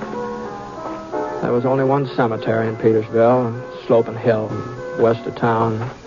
Pines all around it and soft green ferns mixed in between the trees. Rink was there, sitting on his haunches right beside a mound of fresh earth. He wasn't crying, but his cheeks were streaked with wet dust where the tears had been. Oh, Rink. Say, if these things were your paws, I thought maybe you might like to have them here.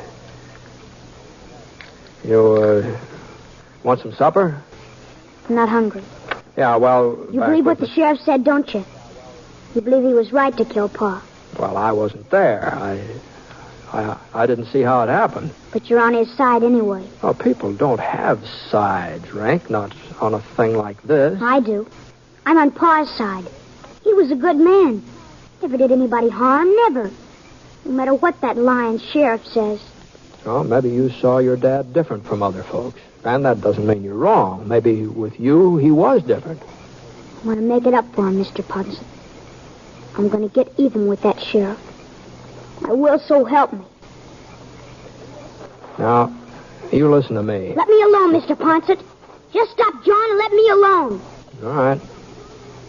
All right, Rink. Now, if you change your mind, you know where the hotel is, huh? Good night. I thought he would change his mind. I thought it'd get cold out there in a couple hours and he'd come sneaking into the hotel room, but he didn't. He didn't change his mind. I had the room all to myself. I didn't sleep very much, though. You know how it is when you're expecting something to happen, you sort of keep thinking about it in spite of yourself, and you just don't sleep very sound. Anyway, Yeah? Who is it? Me, Britt. Sheriff J. Oh, come on in, Sheriff. Oh, morning. Hope I didn't wake you. No, I wasn't asleep. I should have been up a long time ago, but hand me my boots, sir, will you? Oh, sure. Thanks. Thanks. Hey, boy's not with you? No. No, I haven't seen him since last night. Don't know where he went. Oh? Something the matter? Thompson's hardware store was robbed about 3 a.m. No money missing. Just a revolver and some bullets, as far as Brad Thompson can tell. Oh, I see. Got in through the back window. Found some boot prints outside. Small boots. Size a boy'd be wearing. Wait, you find anything else? Yeah. There's a pretty clear trail leading away from behind the store. Be real easy to follow. Almost as if the fellow who robbed the hardware store left the tracks intentional, so somebody'd come after him. What happened to that towel? Oh, here it is. It was the Larkin kid, wasn't it, Britt? Oh, it could have been. Don't tell me he's got some fool notion of revenging his father. Well, he did say something about getting even, Jay. So he figures when I go riding after him, he'll get a chance to kill me. That how you see it? It's pretty hard to be sure what's going on in a youngster's head sometimes. Doggone it, Britt. Sometimes I wonder why I keep on wearing this star. No matter what you do, it's wrong. Earl Larkin ain't the first man I've killed, not by a long sight. And he deserved it more than most. Killing him didn't end nothing. Just turned his kid bad. I guess I should have... Well... Let Larkin kill you? Oh, no. You going after Rink? Oh, Maybe the kid will come to his senses. When you're 11 years old and you get set on accomplishing something, you don't change your mind very easy, you know. What do you expect me to do, Brett? Go up in those hills and shoot it out with an 11-year-old boy? I got a son of my own. Ned's just about the same age as Rink. Oh? If Rink was covering me right now, there in that door, if I saw his finger starting to squeeze the trigger, I wouldn't be able to shoot. No matter what, I wouldn't be able to shoot. Where's his trail lead? East, over toward Skull Mountain. Oh, Widow Jenkins' ranch right over that way. I'm riding out to see her this morning. Well, I guess it doesn't matter whether I go after Rink or he comes after me. Might as well get it over with. That's what you think I ought to do, ain't it, Britt? Oh, no, not necessarily. All I was thinking was that if you did happen to decide to follow Rink, well, we could ride out together, part way at least.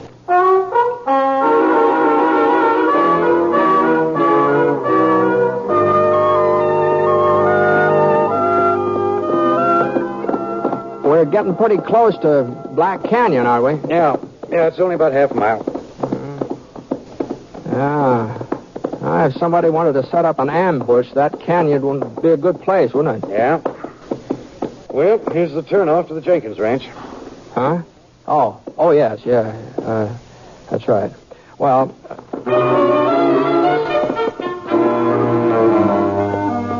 Ma Jenkins wasn't expecting me before sundown, so I didn't need to turn off just yet. I could ride along with Sheriff Jay a little bit further. We were moving through Black Canyon now, rocks on both sides, plenty of cover for a person who wanted it. Rink's trail went right straight ahead, and that's why we didn't pay much attention to what was happening behind us. Not enough attention, anyway. I did hear something, a little scratching noise. By the time I turned my head, a barrel of a revolver was poked out through a crevice between two boulders. And it wasn't Rink who was holding the gun. All right, boys. What? And don't reach. Traeger! Oh, you jerk. Told you not to reach. Next time won't be your hand. Who are you? My name's Ponsett. Britt Ponsett. Oh. Sure took your time coming after me, Sheriff. Were you waiting for somebody like the 6-shooter to give you a hand? I never thought you'd be fool enough to hang around. I give you credit for having good sense. I'd have been glad to move on, but my horse went lame on me. Besides, you put a bullet through my shoulder, remember? Just hold still, Sheriff. The wound is healed now. Okay, I'm out of the saddle. But don't hurry things. Come down slow, one at a time. You first, Ponce. Your turn, Sheriff. Now, walk forward a couple of steps. Away from your horses. Hold it. Oh. Why, forget it. What happened to Larkin? I said... He died a couple of hours after you and him held up the bank. Well, that's the way it goes. All right, now let's... You haven't seen his kid, have you? What? Larkin's kid? Yeah, a boy about 11 years old. And what would I be... You mean he's in these parts? Yeah, he's gunning for the sheriff here. Sure takes after his own man, don't he? What do you mean, Traeger? Huh? Well, that was Larkin's trouble. Liked the gun too much. Oh? Sure. Wasn't so bad when we first teamed up, but after a while he wasn't happy unless he could start a gunfight. Ask the sheriff. You know how he was there at the bank. Now, if it had been up to me, we'd have given up when we saw he had us cornered, but not Earl. Anyhow... You might have been better off if you'd given up. No, not me, Ponce. Earl, maybe, but not me. Anyway, he'd have been killed sooner or later. Fella's always blazing away. Someone's always going to blaze back at him. Uh-huh. Me, I'm different. I don't enjoy killing the way Earl did. Uh-huh. No, of course, there's times when a man don't have no choice. Traeger... Like today, maybe. I gotta have a horse, and I gotta make a break out of these hills. Now, look, Traeger. Well, as I see it, there's only one way of getting a horse, and of making sure you boys don't follow me. Traeger! At least that's how I see it. So I guess it don't leave me much choice, does it? He cocked his gun. and a ray of sunlight glinted off the barrel as he tilted up just a fraction of an inch. And then his trigger finger started curling back real slow, like he was playing with us, making us wonder which one of us. I wasn't sure which one of us was going to get it first. If it was me, Sheriff J might have a chance to draw before Traeger could fire again. If it was the sheriff, then his aim was right between us. He was taunting us, and he knew it. And the slightest move by either one of us. Yeah, that's right. Keep on wondering. Keep shaking. Nerves. Which one you thinking? But it's going to be both of you. Because you're nice and you're close. And his trigger finger kept tightening. Slowly.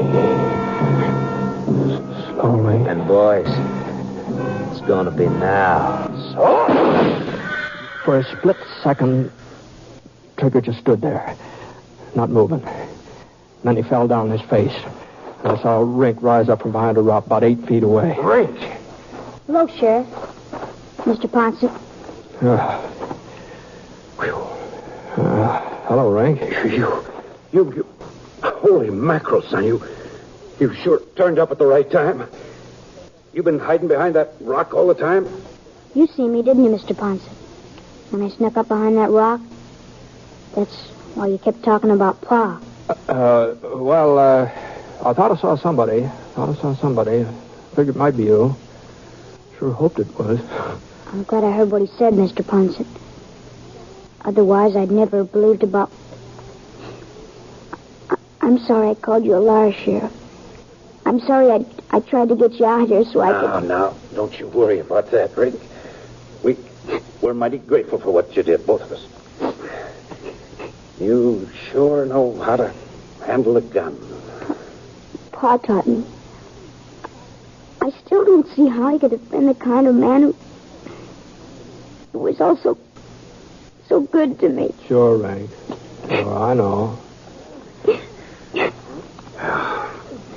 Well, sounds like Traeger's still got some life in him. Oh, yeah. Well, we better be getting him back to town. Come on, Rink, give us a hand.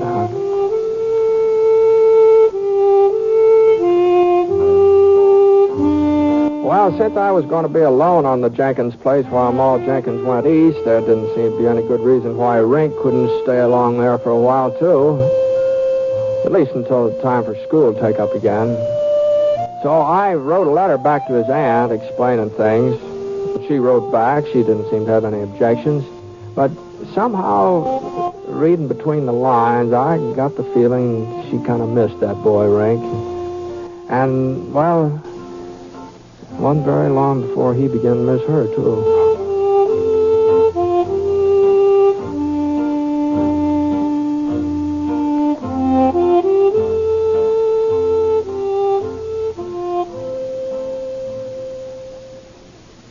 One of the finest things you can do is support your local community chest or United Fund. Through them, you can make just one yearly contribution that takes care of many needs. Since only one campaign is staged, much time and effort are saved. Your money is collected and administered honestly and efficiently. So give generously to your community chest or your local United Fund.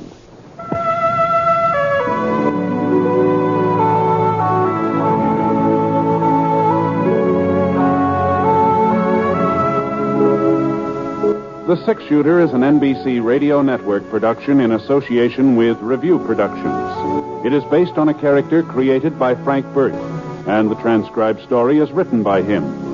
Mr. Stewart may currently be seen in the Universal International picture Thunder Bay. Others in the cast were Sammy Ogg, Russell Thorson, and Tony Barrett. Special music for this program was by Basil Adlam, and the entire production is under the direction of Jack Johnstone. All characters and incidents were fictitious, and any resemblance to actual characters or incidents is purely coincidental. This is Hal Gibney speaking.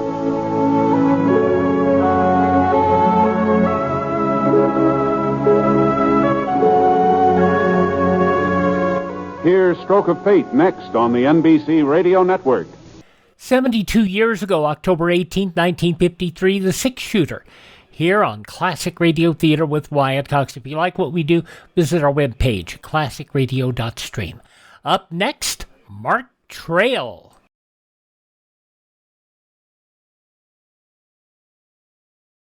This is basic civil defense information from the Department of Defense, Office of Civil Defense, Washington. If the United States should be attacked with nuclear weapons, it's almost certain that our networks of warning stations would detect incoming bombers or missiles in time for you to reach shelter or at least take cover. You may receive warning of an attack by radio, television, or through the outdoor warning system in your community. It's important that you learn to recognize the attack warning signal and not confuse it with any other. In most places, the standard attack warning signal is a 3 to 5 minute wavering sound or a series of short blasts on whistles, horns, or other devices. Either of these signals means that an actual enemy attack has been detected, and you should take protective action immediately. Find out from your local civil defense office the attack warning system that will be used in your community. We continue now on Classic Radio Theater with Wyatt Cox with an episode of Mark Trail starring Matt Crowley as Trail from 75 years ago, October 18, 1950, The Wings of the Vampire. For more punch till lunch, it's Kellogg's Corn Flakes. The original, the flakes more people eat for more punch till lunch. Kellogg's Corn Flakes. And for more thrilling adventures in the great outdoors, it's Mark Trail. Battling the raging elements. Fighting the savage wilderness. Striking at the enemies of man and nature. One man's name resounds from snow-capped mountains down across the sun-baked plains. Mark Trail! And now Kellogg's Corn Flakes invite you to share another thrilling adventure with Mark Trail. And now Kellogg's Corn Flakes invite you to share another thrilling adventure with Mark Trail.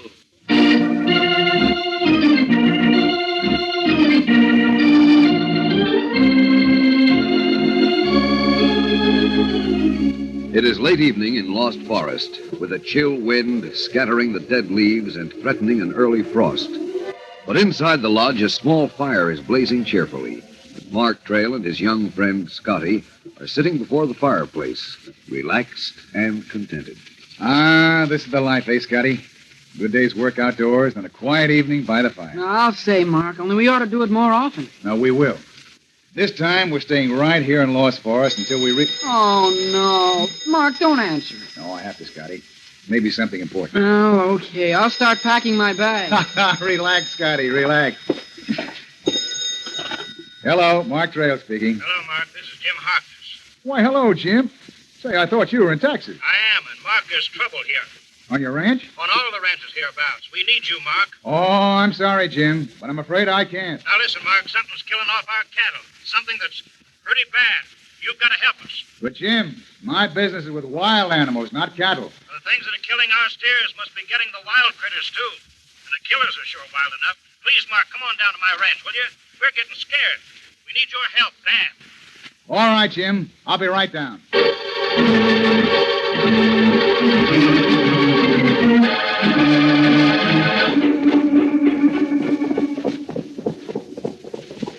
Well, we're coming to the northwest corner of my property, Mark. There's the steer that was killed last night. Looks as if he might have been trapped by the fence when he was running from something. I reckon he was running all right. I don't blame him. Golly, that's a scrawny-looking steer, isn't it? Oh, I'm sorry, Mr. Harkness. That's all right, Scotty. He's scrawny right enough. That just shows what happens. I only have prime steers in my herd. Well, then, maybe this isn't one of yours. He's mine, all right. My ranch is all fenced in, for one thing. Besides, rein up by him and you'll see. Oh, boy. Oh, yes, of course. He's branded. The A.H. brand. Some folks call it the ranch house brand. It does look like a house with those wide letters and the A mounted on top of the H. I guess this steer is one of yours then, Jim. But why is he so wasted looking? Are you sure there isn't some disease going around here? There's no disease, Mark. This steer hasn't got a drop of blood left in him. It's all been drained out, sucked out. What? What are you talking about, Jim? You can see for yourself. Look at the 2 punctures in this steer's throat. Golly, jumping catfish. They're all right, Mark. But there's no blood on the ground. There's none left to spill on the ground, Scotty. Things that killed this steer got it all. Oh, Jim, this is crazy. What things are you talking about? Well, now that you've seen the evidence, I don't mind telling you, Mark. My steers and all the others around here are being killed by bats. Giant vampire bats. We'll continue in a moment, so stand by.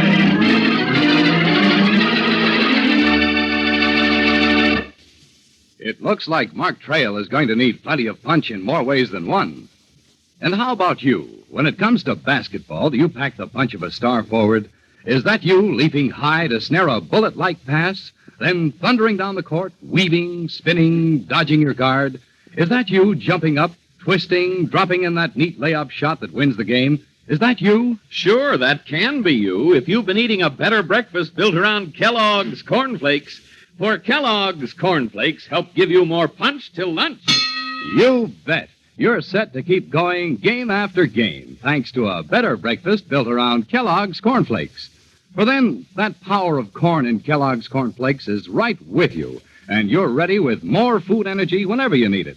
So put Kellogg's Corn Flakes on your team and see how extra power means extra points. And for extra flavor, it's Kellogg's Corn Flakes again. Sweet, live flavor that makes you want more every time. Fresher tasting because Kellogg's Corn Flakes are faster selling. Yes, you'll taste the big difference in Corn Flakes. You'll see why Kellogg's Corn Flakes are the world's most popular ready-to-eat cereal. And remember, a better Kellogg's Corn Flakes breakfast gives you more punch till lunch. Start each day with Kellogg's Corn Flakes. Kellogg's Corn Flakes. And say there's a gleaming identification bracelet with your own name on it waiting for you. Hear how to get it in just a few minutes.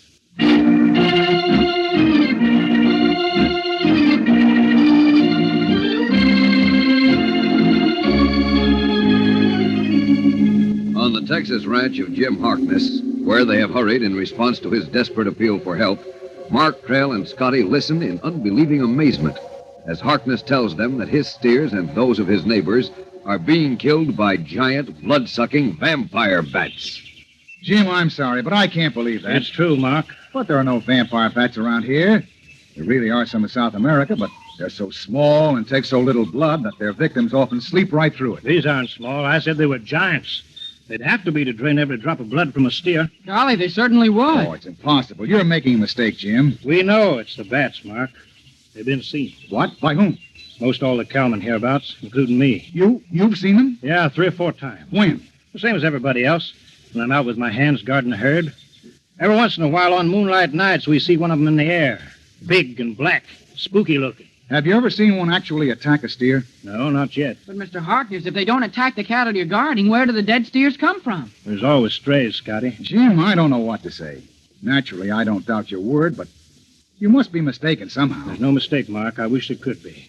Oh, here come a couple of fellas who can back me up. Who are they? Neighboring ranchers. Big fella's Thornhill. He has a place just south of mine, Lazy T. Lazy T? What does that mean? Well, that's his brand, Scotty. T lying on its side. Thornhill's lost a lot of cattle to the bats. Who's the older man with him? That's Alkali Woods, owns the Circle S over east. He's the only one around here who hasn't lost any steers so far, but he's seen the bats, too. He's even scareder than the rest of us. Howdy, Harkness. Morning, Thornhill. Hello, Alkali. Howdy. This is Mark Trail and his sidekick, Scotty. Ed Thornhill and Alkali Woods. How do you do, Mr. Woods?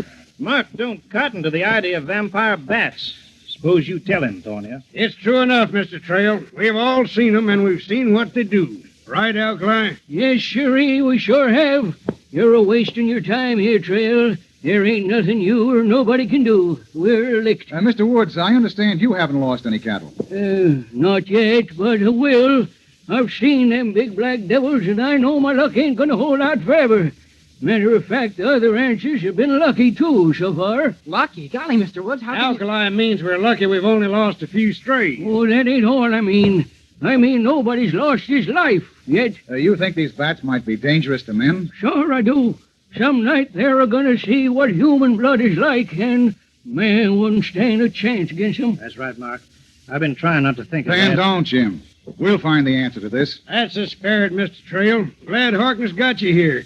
And I'm bringing somebody, too. Who? A veterinary. He's coming all the way from Dallas. Be at my ranch soon, and he'll start examining the dead steers right away. Want y'all to come over this afternoon and hear what he's got to say. Good, we'll be there. And I think you'll find that you've been wrong about these vampire bats. I hope you're right, Mark. I don't think there's a chance that you are.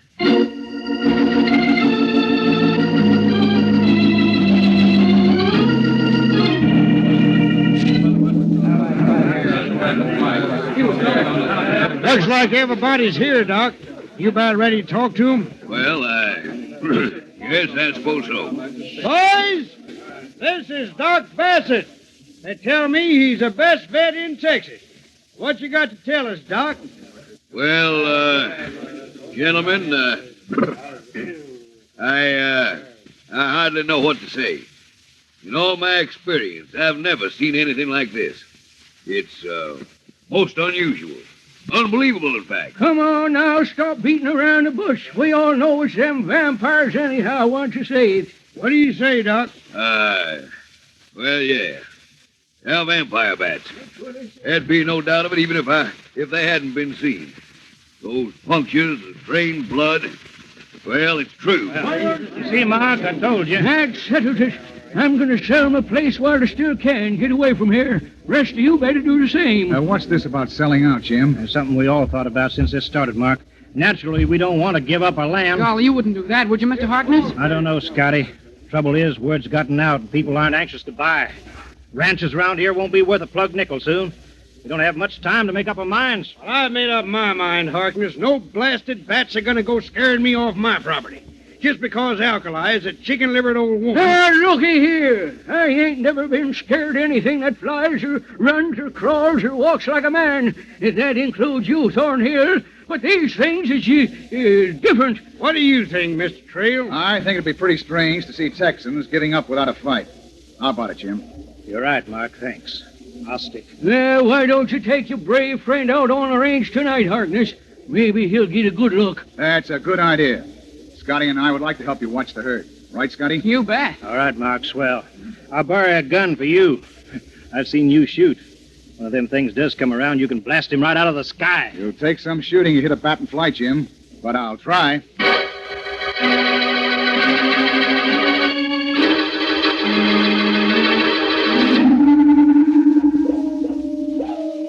Why don't those doggone coyotes shut up that squalling? Take it easy, Jim. You ought to be used to coyotes. Sure, Mark. I've heard them ever since I was born, but nothing like the way they've been lately. They've been swarming around here ever since the vampires came. It's as if them coyotes knowed something. Makes a man feel creepy. Golly, Mr. Harkness, you're giving me goose pimples talking like What's that. that? Something moved over there. I'll shoot it, whatever it is. Jim, stop. Stop. It's a man. A man? Howdy, boys. Me. Hey, Harkness, what are you doing to that gun? Mr. Thornhill. I thought Mr. Trail was going to handle the shooting. Yeah, the bat, sure. You nearly collected lead from my 6-gun. Next time, call out, will you? What's the matter? You getting jumpy? Yeah. Yes, I am a little. Well, I can't say I blame you. I'm feeling kind of jumpy myself. You see, Mr. Trail, this is just the kind of a night we've seen those big bats. Moonlight, them coyotes howling. Have you seen anything tonight? No, not a thing yet. And everybody's out over at my place, even the vet, Doc Bassett. I walked over to see how you was doing. Nothing here. I still think you're Mark. all... What is it, Scotty? Something flew out of those cottonwood trees. It might be an owl, but it looks big. There, see? Yes, Scotty. It's a bat, that's it. Well, it can't be. It's not fluttering its wings like a bat. It swoops and soars like a hawk. Look at the shape of it, Mark. We can see it now against the moon. Mark, the gun. It is a bat. You missed. No, I saw the thing buck when he fired. Well, it's not hurt. It's still going. Oh, it jumped again. But, Mark, it's still flying. It's moving off. Going down. It don't behave like it's wounded, though. No, I can't understand it.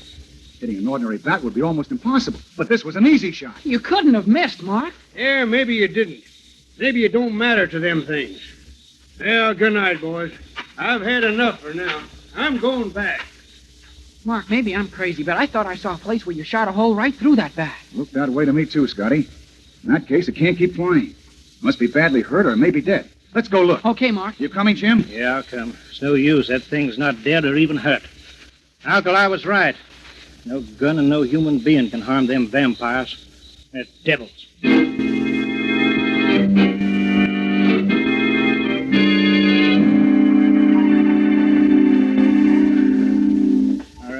on in the house, Mark, Scotty.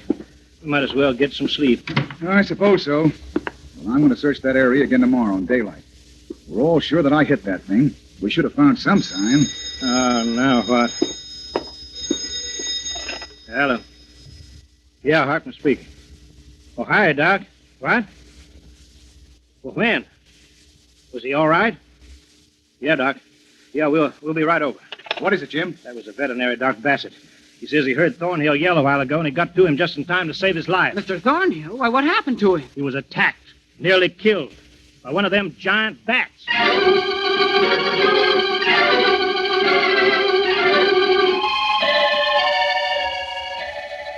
Mr. Thornhill's in bed, naturally, but he'll be able to talk to you for a minute.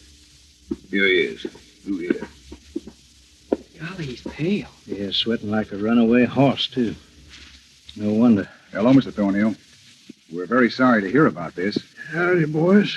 How do you feel? Not so good, but I'll live, I guess, thanks to the doctor. Don't try to talk too much, Mr. Thornhill. Okay. But show him the marks on my throat. You mean you were actually bitten? He certainly was, Mr. Trail. Lost quite a bit of blood. I'll take the bandage off. There. Jumping cat. Why, it's like the dead steers. Exactly. He had a very close call indeed. Lucky I got there in time. It certainly was. Tell me, Mr. Thornhill, did you actually see the bat that attacked you? Sure. Or anyhow, I saw enough and felt enough. I sure don't want to see any more. And I'm not going to. What do you mean? I mean, I've talked mighty big, but no more. Old Alkali was right. I'm going to sell my ranch and get out of here. I'm quitting, and the rest of you better do the same while you're still alive.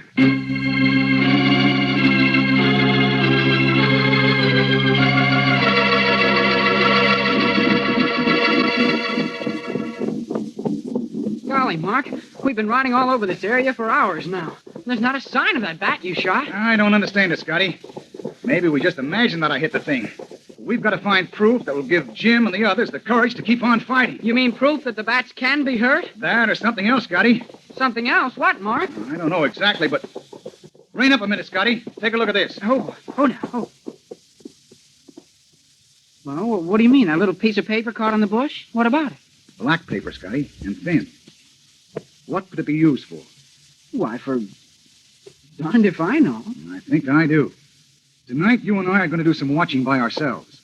I'll have my camera along. Watching? You mean for the bats? No, Scotty. Not bats this time. We'll be watching for men. But,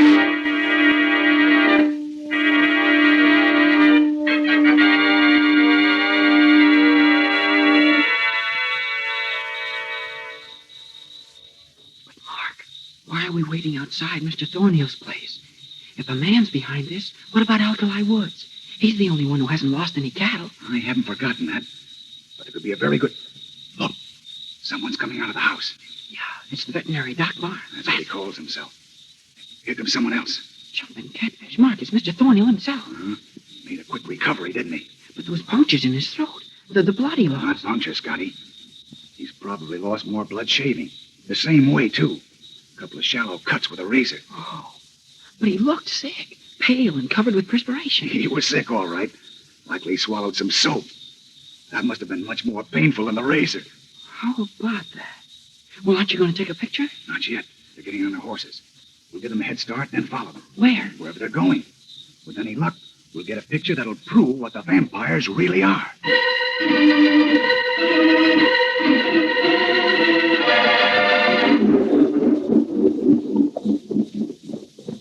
Mark, can't we ride faster? We're apt to lose those guys in the darkness. They'll have to stick to this old path here in the hills.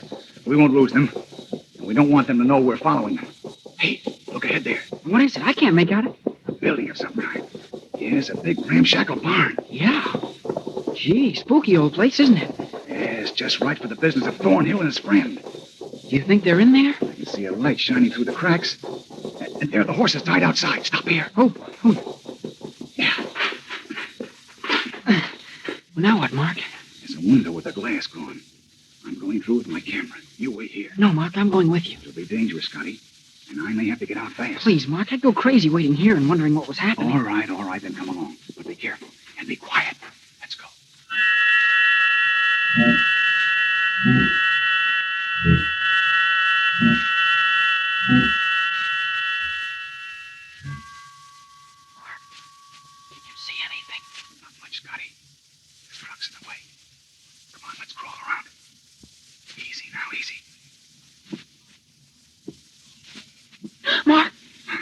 dead steer hanging from the rafters.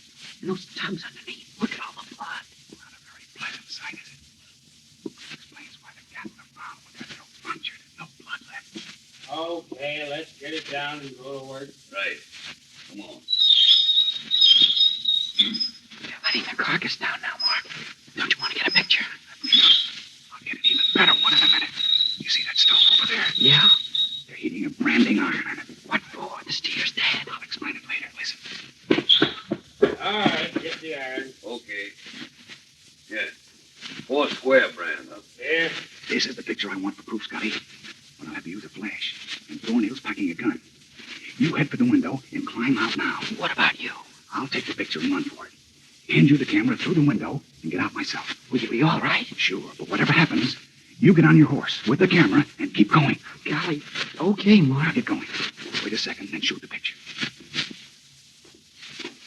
What was that? With a flashlight. Hey, somebody's behind that stove. Shoot him. Scotty, what are you doing? Get out the window. I can't, Mark. I'm stuck. A nail. Yeah, I'll push you. It's Trail and that kid. All right, Trail. Don't move and the kid gets it. You win, Thornhill. That's right, and you lose. Now, pull your little friend down from that window. Come on, Scotty. There you are. I'm sorry, Mark. Couldn't help, Scotty. Are you all right? Yeah, just a little scratch from that nail. Come on, both of you. Move over there. You seem to be a smart fella, Trail. I suppose you figured out what we do here. Of course. You hoist the cattle up on that block and tackle, then drain their blood so it looks as if the vampires did it. That's right. Then we put them out on the range to draw the coyotes. See, I said he was smart, Thornhill. Smart enough, maybe, to know that the vampire is going to strike again. What do you mean? At the two of you. You're crazy, Thornhill. You can't get away with a thing like that. We'll get away with it, don't worry. And when they bring us the news tomorrow, I'll still be in bed, recovering from my wound. And the doc here will be taking care of me. We'll both be real shocked to hear that you've been found dead, killed by the vampire bat.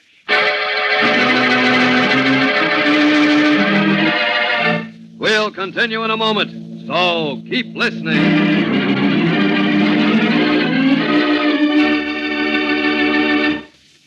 Friends, were you ever called on to prove just who you are? Lots of times that's kind of hard, because you don't always have something with you that proves what your name is. Well, here's your big chance to do something about it. Kellogg's Corn Flakes is offering you a handsome identification bracelet with your own name engraved right on it. It's the same kind of identification bracelet that men in the armed forces wear, with a strong chain made of heavy links and a curved nameplate to fit your wrist. There's a special safety clasp on it to make sure you don't lose it. Yes, this identification bracelet will last for years and years. And is it a beauty? It has the dazzling gleam of a special nickel finish, and it's tarnish resistant, too. Say, your friends will think you spent 6 times the price for your bracelet. But you get yours for only 25 cents and 2 box tops from Kellogg's Corn Flakes, the cereal that helps give you more punch till lunch. You're sure to want yours right away, so here's all you do. Send 25 cents and 2 Kellogg's Corn Flakes box tops, plus the name you want on your bracelet. You can have up to 14 letters engraved on it. Include your name and address, clearly printed. Send all that to Kellogg's, Box 324, Battle Creek, Michigan. Remember now, for each bracelet, send 25 cents and 2 Kellogg's Corn Flakes box tops, plus the names you want engraved. Clearly print your name and address and mail to Kellogg's, Box 324, Battle Creek, Michigan.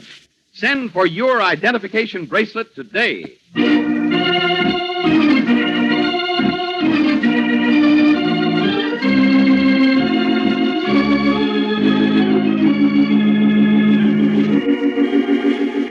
Trapped in the old barn by Thornhill and his accomplice, Mark is helpless, knowing that if he makes a move toward Thornhill, a bullet will smash into Scotty's heart.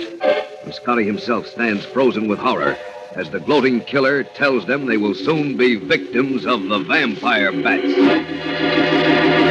Are you ready, Bassett? Be with you in a minute. Trail, ain't you kind of sorry now you came snooping around? You rotten killers.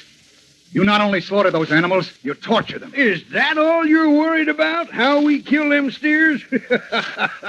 Well, in that case, you can die happy. We always put them to sleep first. What? Yeah. Are you hoping we'll do the same for you, Trail? Doesn't look as if you're going to be able to, Thorndyke. What are you talking about? Your friend Bassett seems to be having trouble. Look. Huh? What's the matter, Bassett? Just this, Thornhill. I got the gun, Mark. Okay, Here. Scotty. Don't move, Bassett. I can see Thornhill doesn't want to. No, don't shoot, Trail. I'm not on. It didn't worry you that Scotty and I weren't on, did it?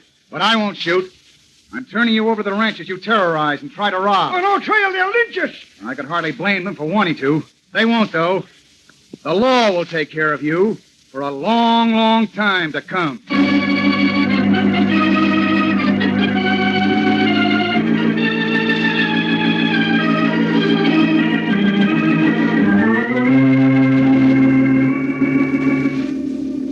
I'm sure mighty grateful to you, Mark. We all are. But I still don't get the whole story. Well, it's really simple enough, Jim. Thornhill and his partner Bassett wanted to frighten all of you so you'd be willing to sell your land at a fraction of its real value. They'd buy through an agent and get rich. Bassett wasn't a real vet, Mr. Harkness, and he didn't come from Dallas the other day. Yeah, I see that now, Scotty. But, Mark, what about the bats? Hey, suppose you tell him what it was, Scotty. Sure. It was just a kite, Mr. Harkness. A kite? You mean like kids fly on windy days? Sure. Only this was a big and black kite and shaped like a bat. And they flew it on windy nights when there was a moon. That's why you didn't see it every night, Jim. And that's why you couldn't knock it down. Uh-huh. The bullet went right through the paper without doing any harm. Luckily, though, it did tear out one small piece. When I found it, I knew I was on the right track. Well, I'll be jiggered. And, Jim, all the dead steers were from Thornhill's inferior stock. You said they looked scrawny. Yeah, I thought it was because they'd been drained of blood. No, Jim. Thornhill just dumped the bodies of the inferior stock over the fence from a truck.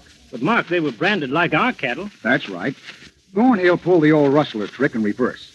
It was easy to change his own Lazy T into your ranch house brand, the Four Square, and all the others. All the others except one, eh, Scotty? Yes, the Circle S. I thought sure Alkali Woods was guilty. I suspected him myself for a while, especially since he wanted everybody to give up. But it turns out he's just a superstitious old man who was easy to scare. It looks as if we were all too doggone easy to scare.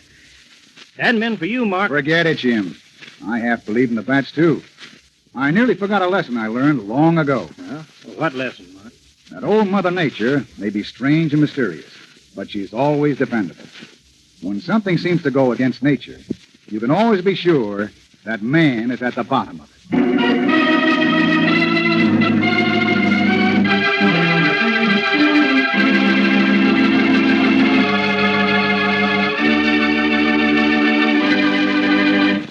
Hey, Scotty, look at a story in the newspaper. Something about the vampire bats, Mark? No, about a payroll robber. On a back road near Lord Forest. What? The bandits are still at large. The state police think they may be hiding out somewhere in Lost Forest.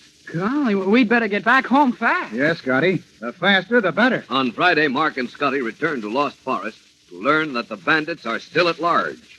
And Mark risks his life to track down the killers of Lost Forest. Tune in, same time, same station on Friday, and find out what happens to Mark Trail. Battling the raging elements, fighting the savage wilderness, striking at the enemies of man and nature. One man's name resounds from snow-capped mountains down across the sun-baked plains. Mark Trail!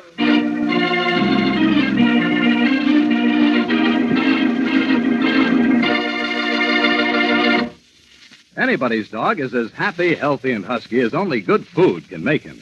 And if you want to keep your dog in tip-top shape, the first step is to give him good, solid, nourishing food, like Kellogg's Grow Pup. When you compare Grow Pup to leading canned dog foods, pound for pound, Grow Pup provides 3 times as much nourishment and is more economical to feed. It's a complete dinner with every food element a dog is known to need. So feed your dog Grow Pup Ribbon or Grow Pup Meal every single day. Remember to tune in then on Friday when Mark Trail will again be brought to you by Kellogg's Corn Flakes, the cereal that helps give you more punch till lunch.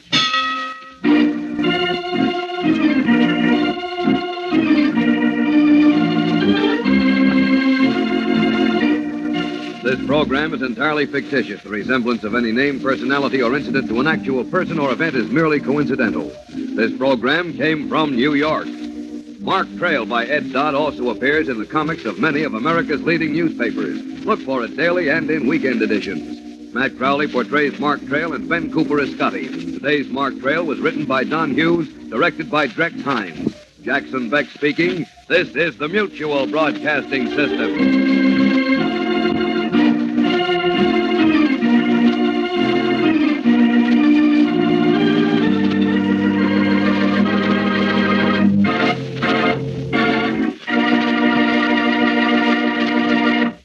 75 years ago, October 18, 1950, Mark Trail on Classic Radio Theater with Wyatt Cox. We'll check in just a moment with the couple next door.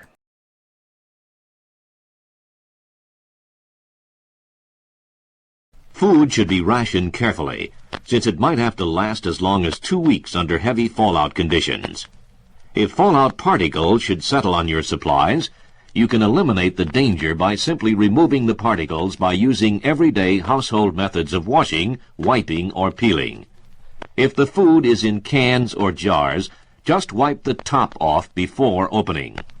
With packaged foods, just tear off the wrappers. With leafy vegetables, like lettuce, simply remove the outer leaves that contain fallout particles. That's why you always try to make sure you got plenty set aside for all reasons. Now, Peg Lynch, Alan Bunce, the couple next door. Originally Ethel and Albert in the private lives of Ethel and Albert. But this CBS series, one of the last ones that were really good, the quarter hours, going back 65 years, October 18th, 1960. CBS Radio brings you The Couple Next Door, written by Peg Lynch and starring Peg Lynch and Alan Bunce.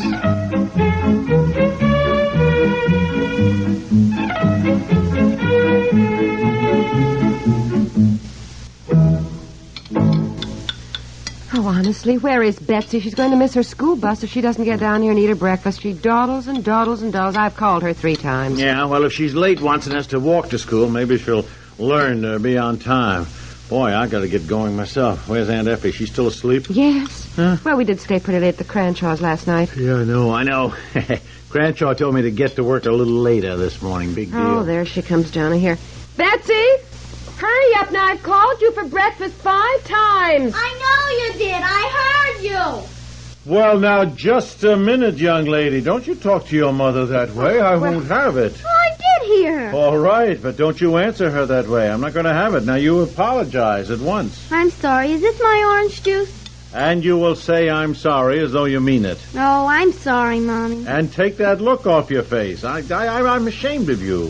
What did I say that was so awful? And I'll tell you something you did not do, and that's comb your hair. Now, you know you can't come to the table that way. Well, you heard your mother. Go on upstairs and comb your hair. At once. And I want your bed made and the room picked up before you go to school. I'll be glad when I'm grown up and I can do what I want. So will I. Honestly, I don't know what's the matter with her lately. She has gotten so sassy. I know. Well, I suppose it's a phase. I don't know. Maybe it's us. Yes, I suppose so. Maybe we're too easy on her. I don't know either. Oh, well. Don't worry. She'll grow out of it. I hope. Oh, listen, when she gets home from school today, I've got to get her ready for Tommy's birthday party. Now, will you be home in time to take her? It's at 5, and Bobby's caught my cold, so I don't want to take him out. Birthday party, 5 o'clock? Yeah. Yeah, I'll be home. But look, I want to tell you something. If you get any more sassy talk out of her like that, I wouldn't let her go to any birthday party. Oh, well, goodness. Birthday party, dear. All right, I know, but it may be the only thing she understands. Now, you just do as I say.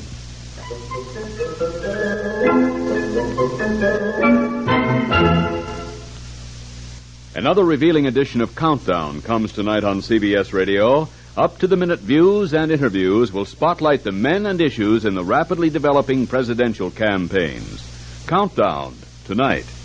Still another high spot in CBS News coverage of election issues will be the 4th, final, and perhaps conclusive meeting of Vice President Nixon and Senator Kennedy. This will be broadcast on this station this coming Friday night from New York City, 10 p.m. New York time. Here's a great opportunity to hear both candidates in what is to be their final face-to-face meeting on the issues of this campaign.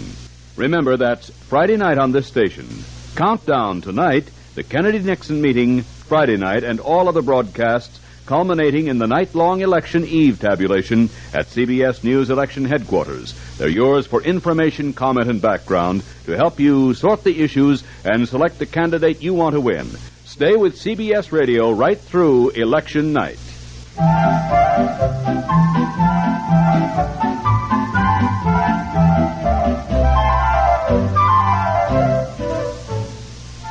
And listen, I have to hang up. Betsy just got home. Well, she had a brownie meeting after school, and I have to get her ready for Tommy's birthday party. Yes, I know. Oh, I meant to tell you about that. Mrs. Houston called me, and she said that the City Improvement Committee would meet Tuesday as planned. But Mother! What are you doing? But she wanted me to be sure, Anne, and tell you that we I'm have going to be late to the party. Anne, just a minute, please. I am on the phone. Well, you're always on the phone. What did you say? Well, even Daddy says so. He says you're always on the phone when he tries to call home. He says he always gets a busy signal. Betsy, I am talking to Mrs. Lundell about something important. Well, my party is important, and I'll be late. Anne, I will call you back. Yes. Goodbye. I'm sorry. No, you're not sorry at all. You seem to think you can say anything you want to, don't you? No. Oh, yes, you do. Now, what's happened to you lately? Nothing. Your father and I are not going to put up for 1 minute with this kind of talk. I said I was sorry. Yes, you said you were. It's easy to say. But you're not really sorry at all. What do you want me to say? I don't want you speaking to me in that tone of voice, ordering me about. I'm your mother, not somebody hired to wait on you hand and foot.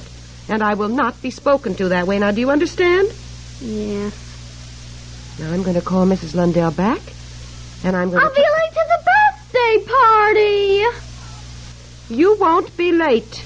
You're not going at all. Now, you go up to your room, and you get undressed, and you get into bed, and you stay there.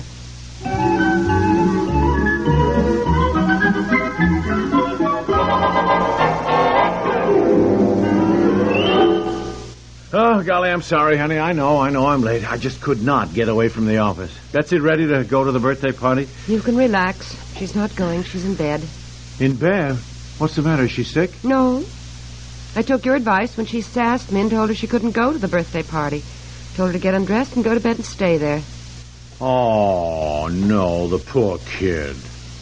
You told me to. All right, I know. Well, then what do you mean, oh, no, the poor kid? Well, what do you mean? I mean, just, a birthday party. Oh, I don't understand you at all. You're the one who put your foot down this morning. She was not to go if she spoke to me like that again.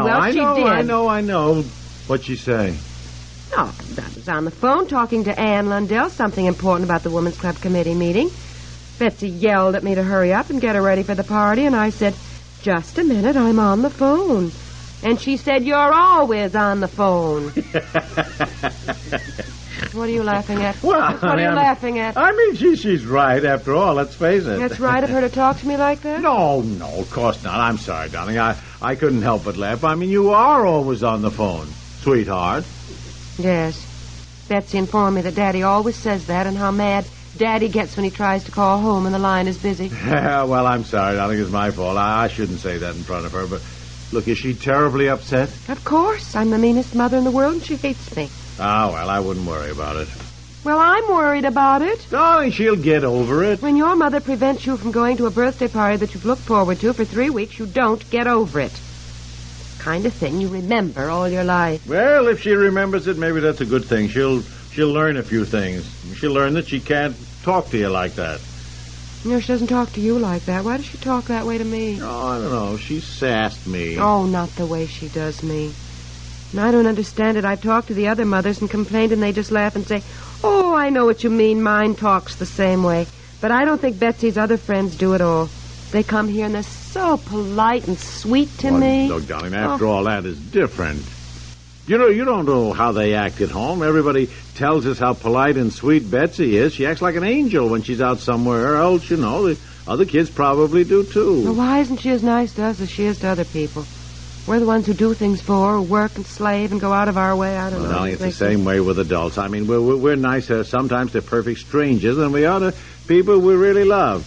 Now, for example, look at the ink on my shirt. See, now, Miss Withers at the office was waving a pen around, and the ink flew onto my shirt. Well, she felt terrible about it. But me, I was utterly charming about it. Oh, that's all right, I said. That's all right, and so forth.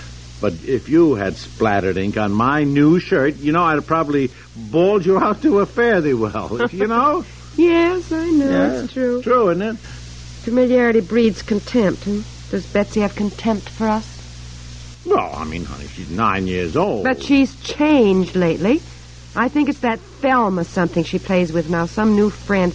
And this Thelma is terribly snippy to her mother. And she gets by with it. I think Betsy admires her so much she thinks that's the thing to do now. Yeah, it could be, but let's not blame our child's faults on some other child. Betsy spends hours in front of the mirror. I see her making faces and smiling and talking to herself, combing her hair different ways, sort of posing in glamorous ways. Yeah. Well, I don't mind that. I guess that's natural. I used to do it, too, but I know I never talked to my mother the way Betsy talks to me. I wouldn't have dared. No, I know. I wouldn't either. Now, look, we've talked about this before. I guess times have changed. Children seem more sophisticated earlier than we were.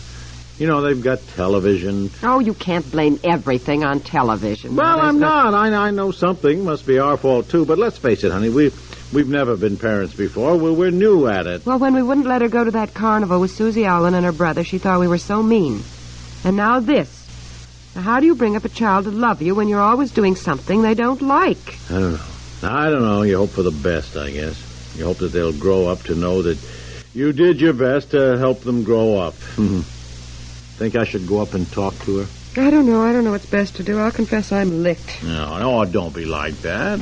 Well, she wanted so to go to the party. I feel so mean. I don't feel at all triumphant or that I'd won out. I feel as mean as Betsy thinks I am, and yet I know that I did right. All right. That's all you need to know. Now, you are right. You were right, and she'll learn something from this. Oh, yes, she will. She'll learn how to handle me. Oh, no. It's true. You can say all you want to about the Oedipus complex, but there's a definite antipathy between parents and children. It's sad and it's terrible, but children only love you when they need you, apparently. You want it otherwise? You want her tied to your apron strings? Intellectually, no, but emotionally, yes. Funny. It has been the same since the beginning of time. Look, I'll go up and talk to her. I'll bring her down to dinner. She's not having any dinner. It won't kill her. May kill me, but when I start something, I go the whole way. Oh, no. She's not having any dinner.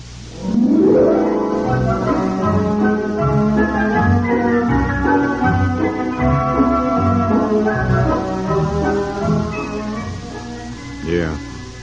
Honey? You asleep? No, I can't get to sleep. I keep thinking about Betsy. Not a word out of her all evening, no apology, and it's up to her to make the first move. I feel that very strongly. I also feel sad. I guess mothers and daughters are just naturally miles apart. Yeah. Why are you getting out of bed? Turn on the bed light. I thought I heard the rustle of something being pushed under the door. And look, here's an envelope. Oh, I thought she was asleep when we came up. Why, it's 10:30. What are you laughing at? And the address on this envelope. I'd forgotten I used to do this, too. You know what I mean? The name, the street, the city, the state, the United States of America, continent of North America, Earth. the Earth, yes. Universe. Yes. Yeah. She's also got solar system. Oh, open it. I can't. It's addressed to you. It's marked private, personal. Oh. On the back it says SWAC. What's that mean? Oh, it's not SWAC. It's SWAK, sealed with a kiss, dear. Oh, no. Hey, that's cute. I never heard that one. Honey. Is that something new? No, it's old as the hills. What's the matter with you? I used to do it. Well, hurry up, honey. What did she say, huh? I know it's marked personal, private, but could you give me just the gist of it? Oh, it's so sweet. Dear Mommy, I don't know why I talk awful to you, because I don't mean to, but things just seem to come out of my mouth without the thinking part going first. Darling, no. I promise, PROMIS, to think first in the future, FUTUR. Please forgive me and let's be friends again. friend spelled F-R-E-I. Oh, her spelling. She is so careless, really. Now, the heck with the spelling. That's hardly the point now. How does she sign it? Your lovable daughter, Elizabeth Piper. I guess she means loving daughter. Lovable, yeah. Well, I think you two better get together. You better get in there and make up, huh? No, it says RSVP, so that means she just wants me to put a note under her door. Here, hand me that pencil. Yeah. Some paper on the side table there. Oh, here, what are you going to say? Here. I'll say, Dear Miss Piper, I'm delighted to hear from you. Let's see. It's been so long since we've seen each other that, something like you have no other plans tomorrow morning at 7 o'clock. I'd love to meet you in the kitchen and have you help me stir up your favorite blueberry pancakes.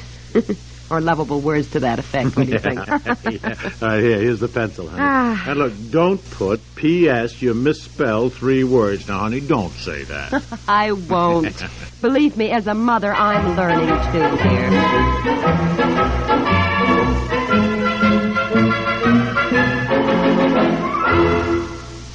When constipation occurs, more people rely on X-Lax than any other laxative. X-Lax has the qualities many doctors and millions of people want in a laxative. It's effective. Overnight, X-Lax helps you toward your normal regularity. And X-Lax is so gentle, so close to natural acting, there's no upset. So many doctors recommend it. Chocolated X-Lax helps you toward your normal regularity gently overnight. The Couple Next Door stars Peg Lynch and Alan Bunce. Peg Lynch and Alan Bunce, The Couple Next Door, from 65 years ago, October 18th, 1960, here on Classic Radio Theater with Wyatt Cox. Thanks for making us a part of your Saturday. Don't forget, tomorrow we'll hear from the legend of Annie Christmas from the CBS Radio Workshop, Amanda Randolph as Annie, and the narrator William Conrad.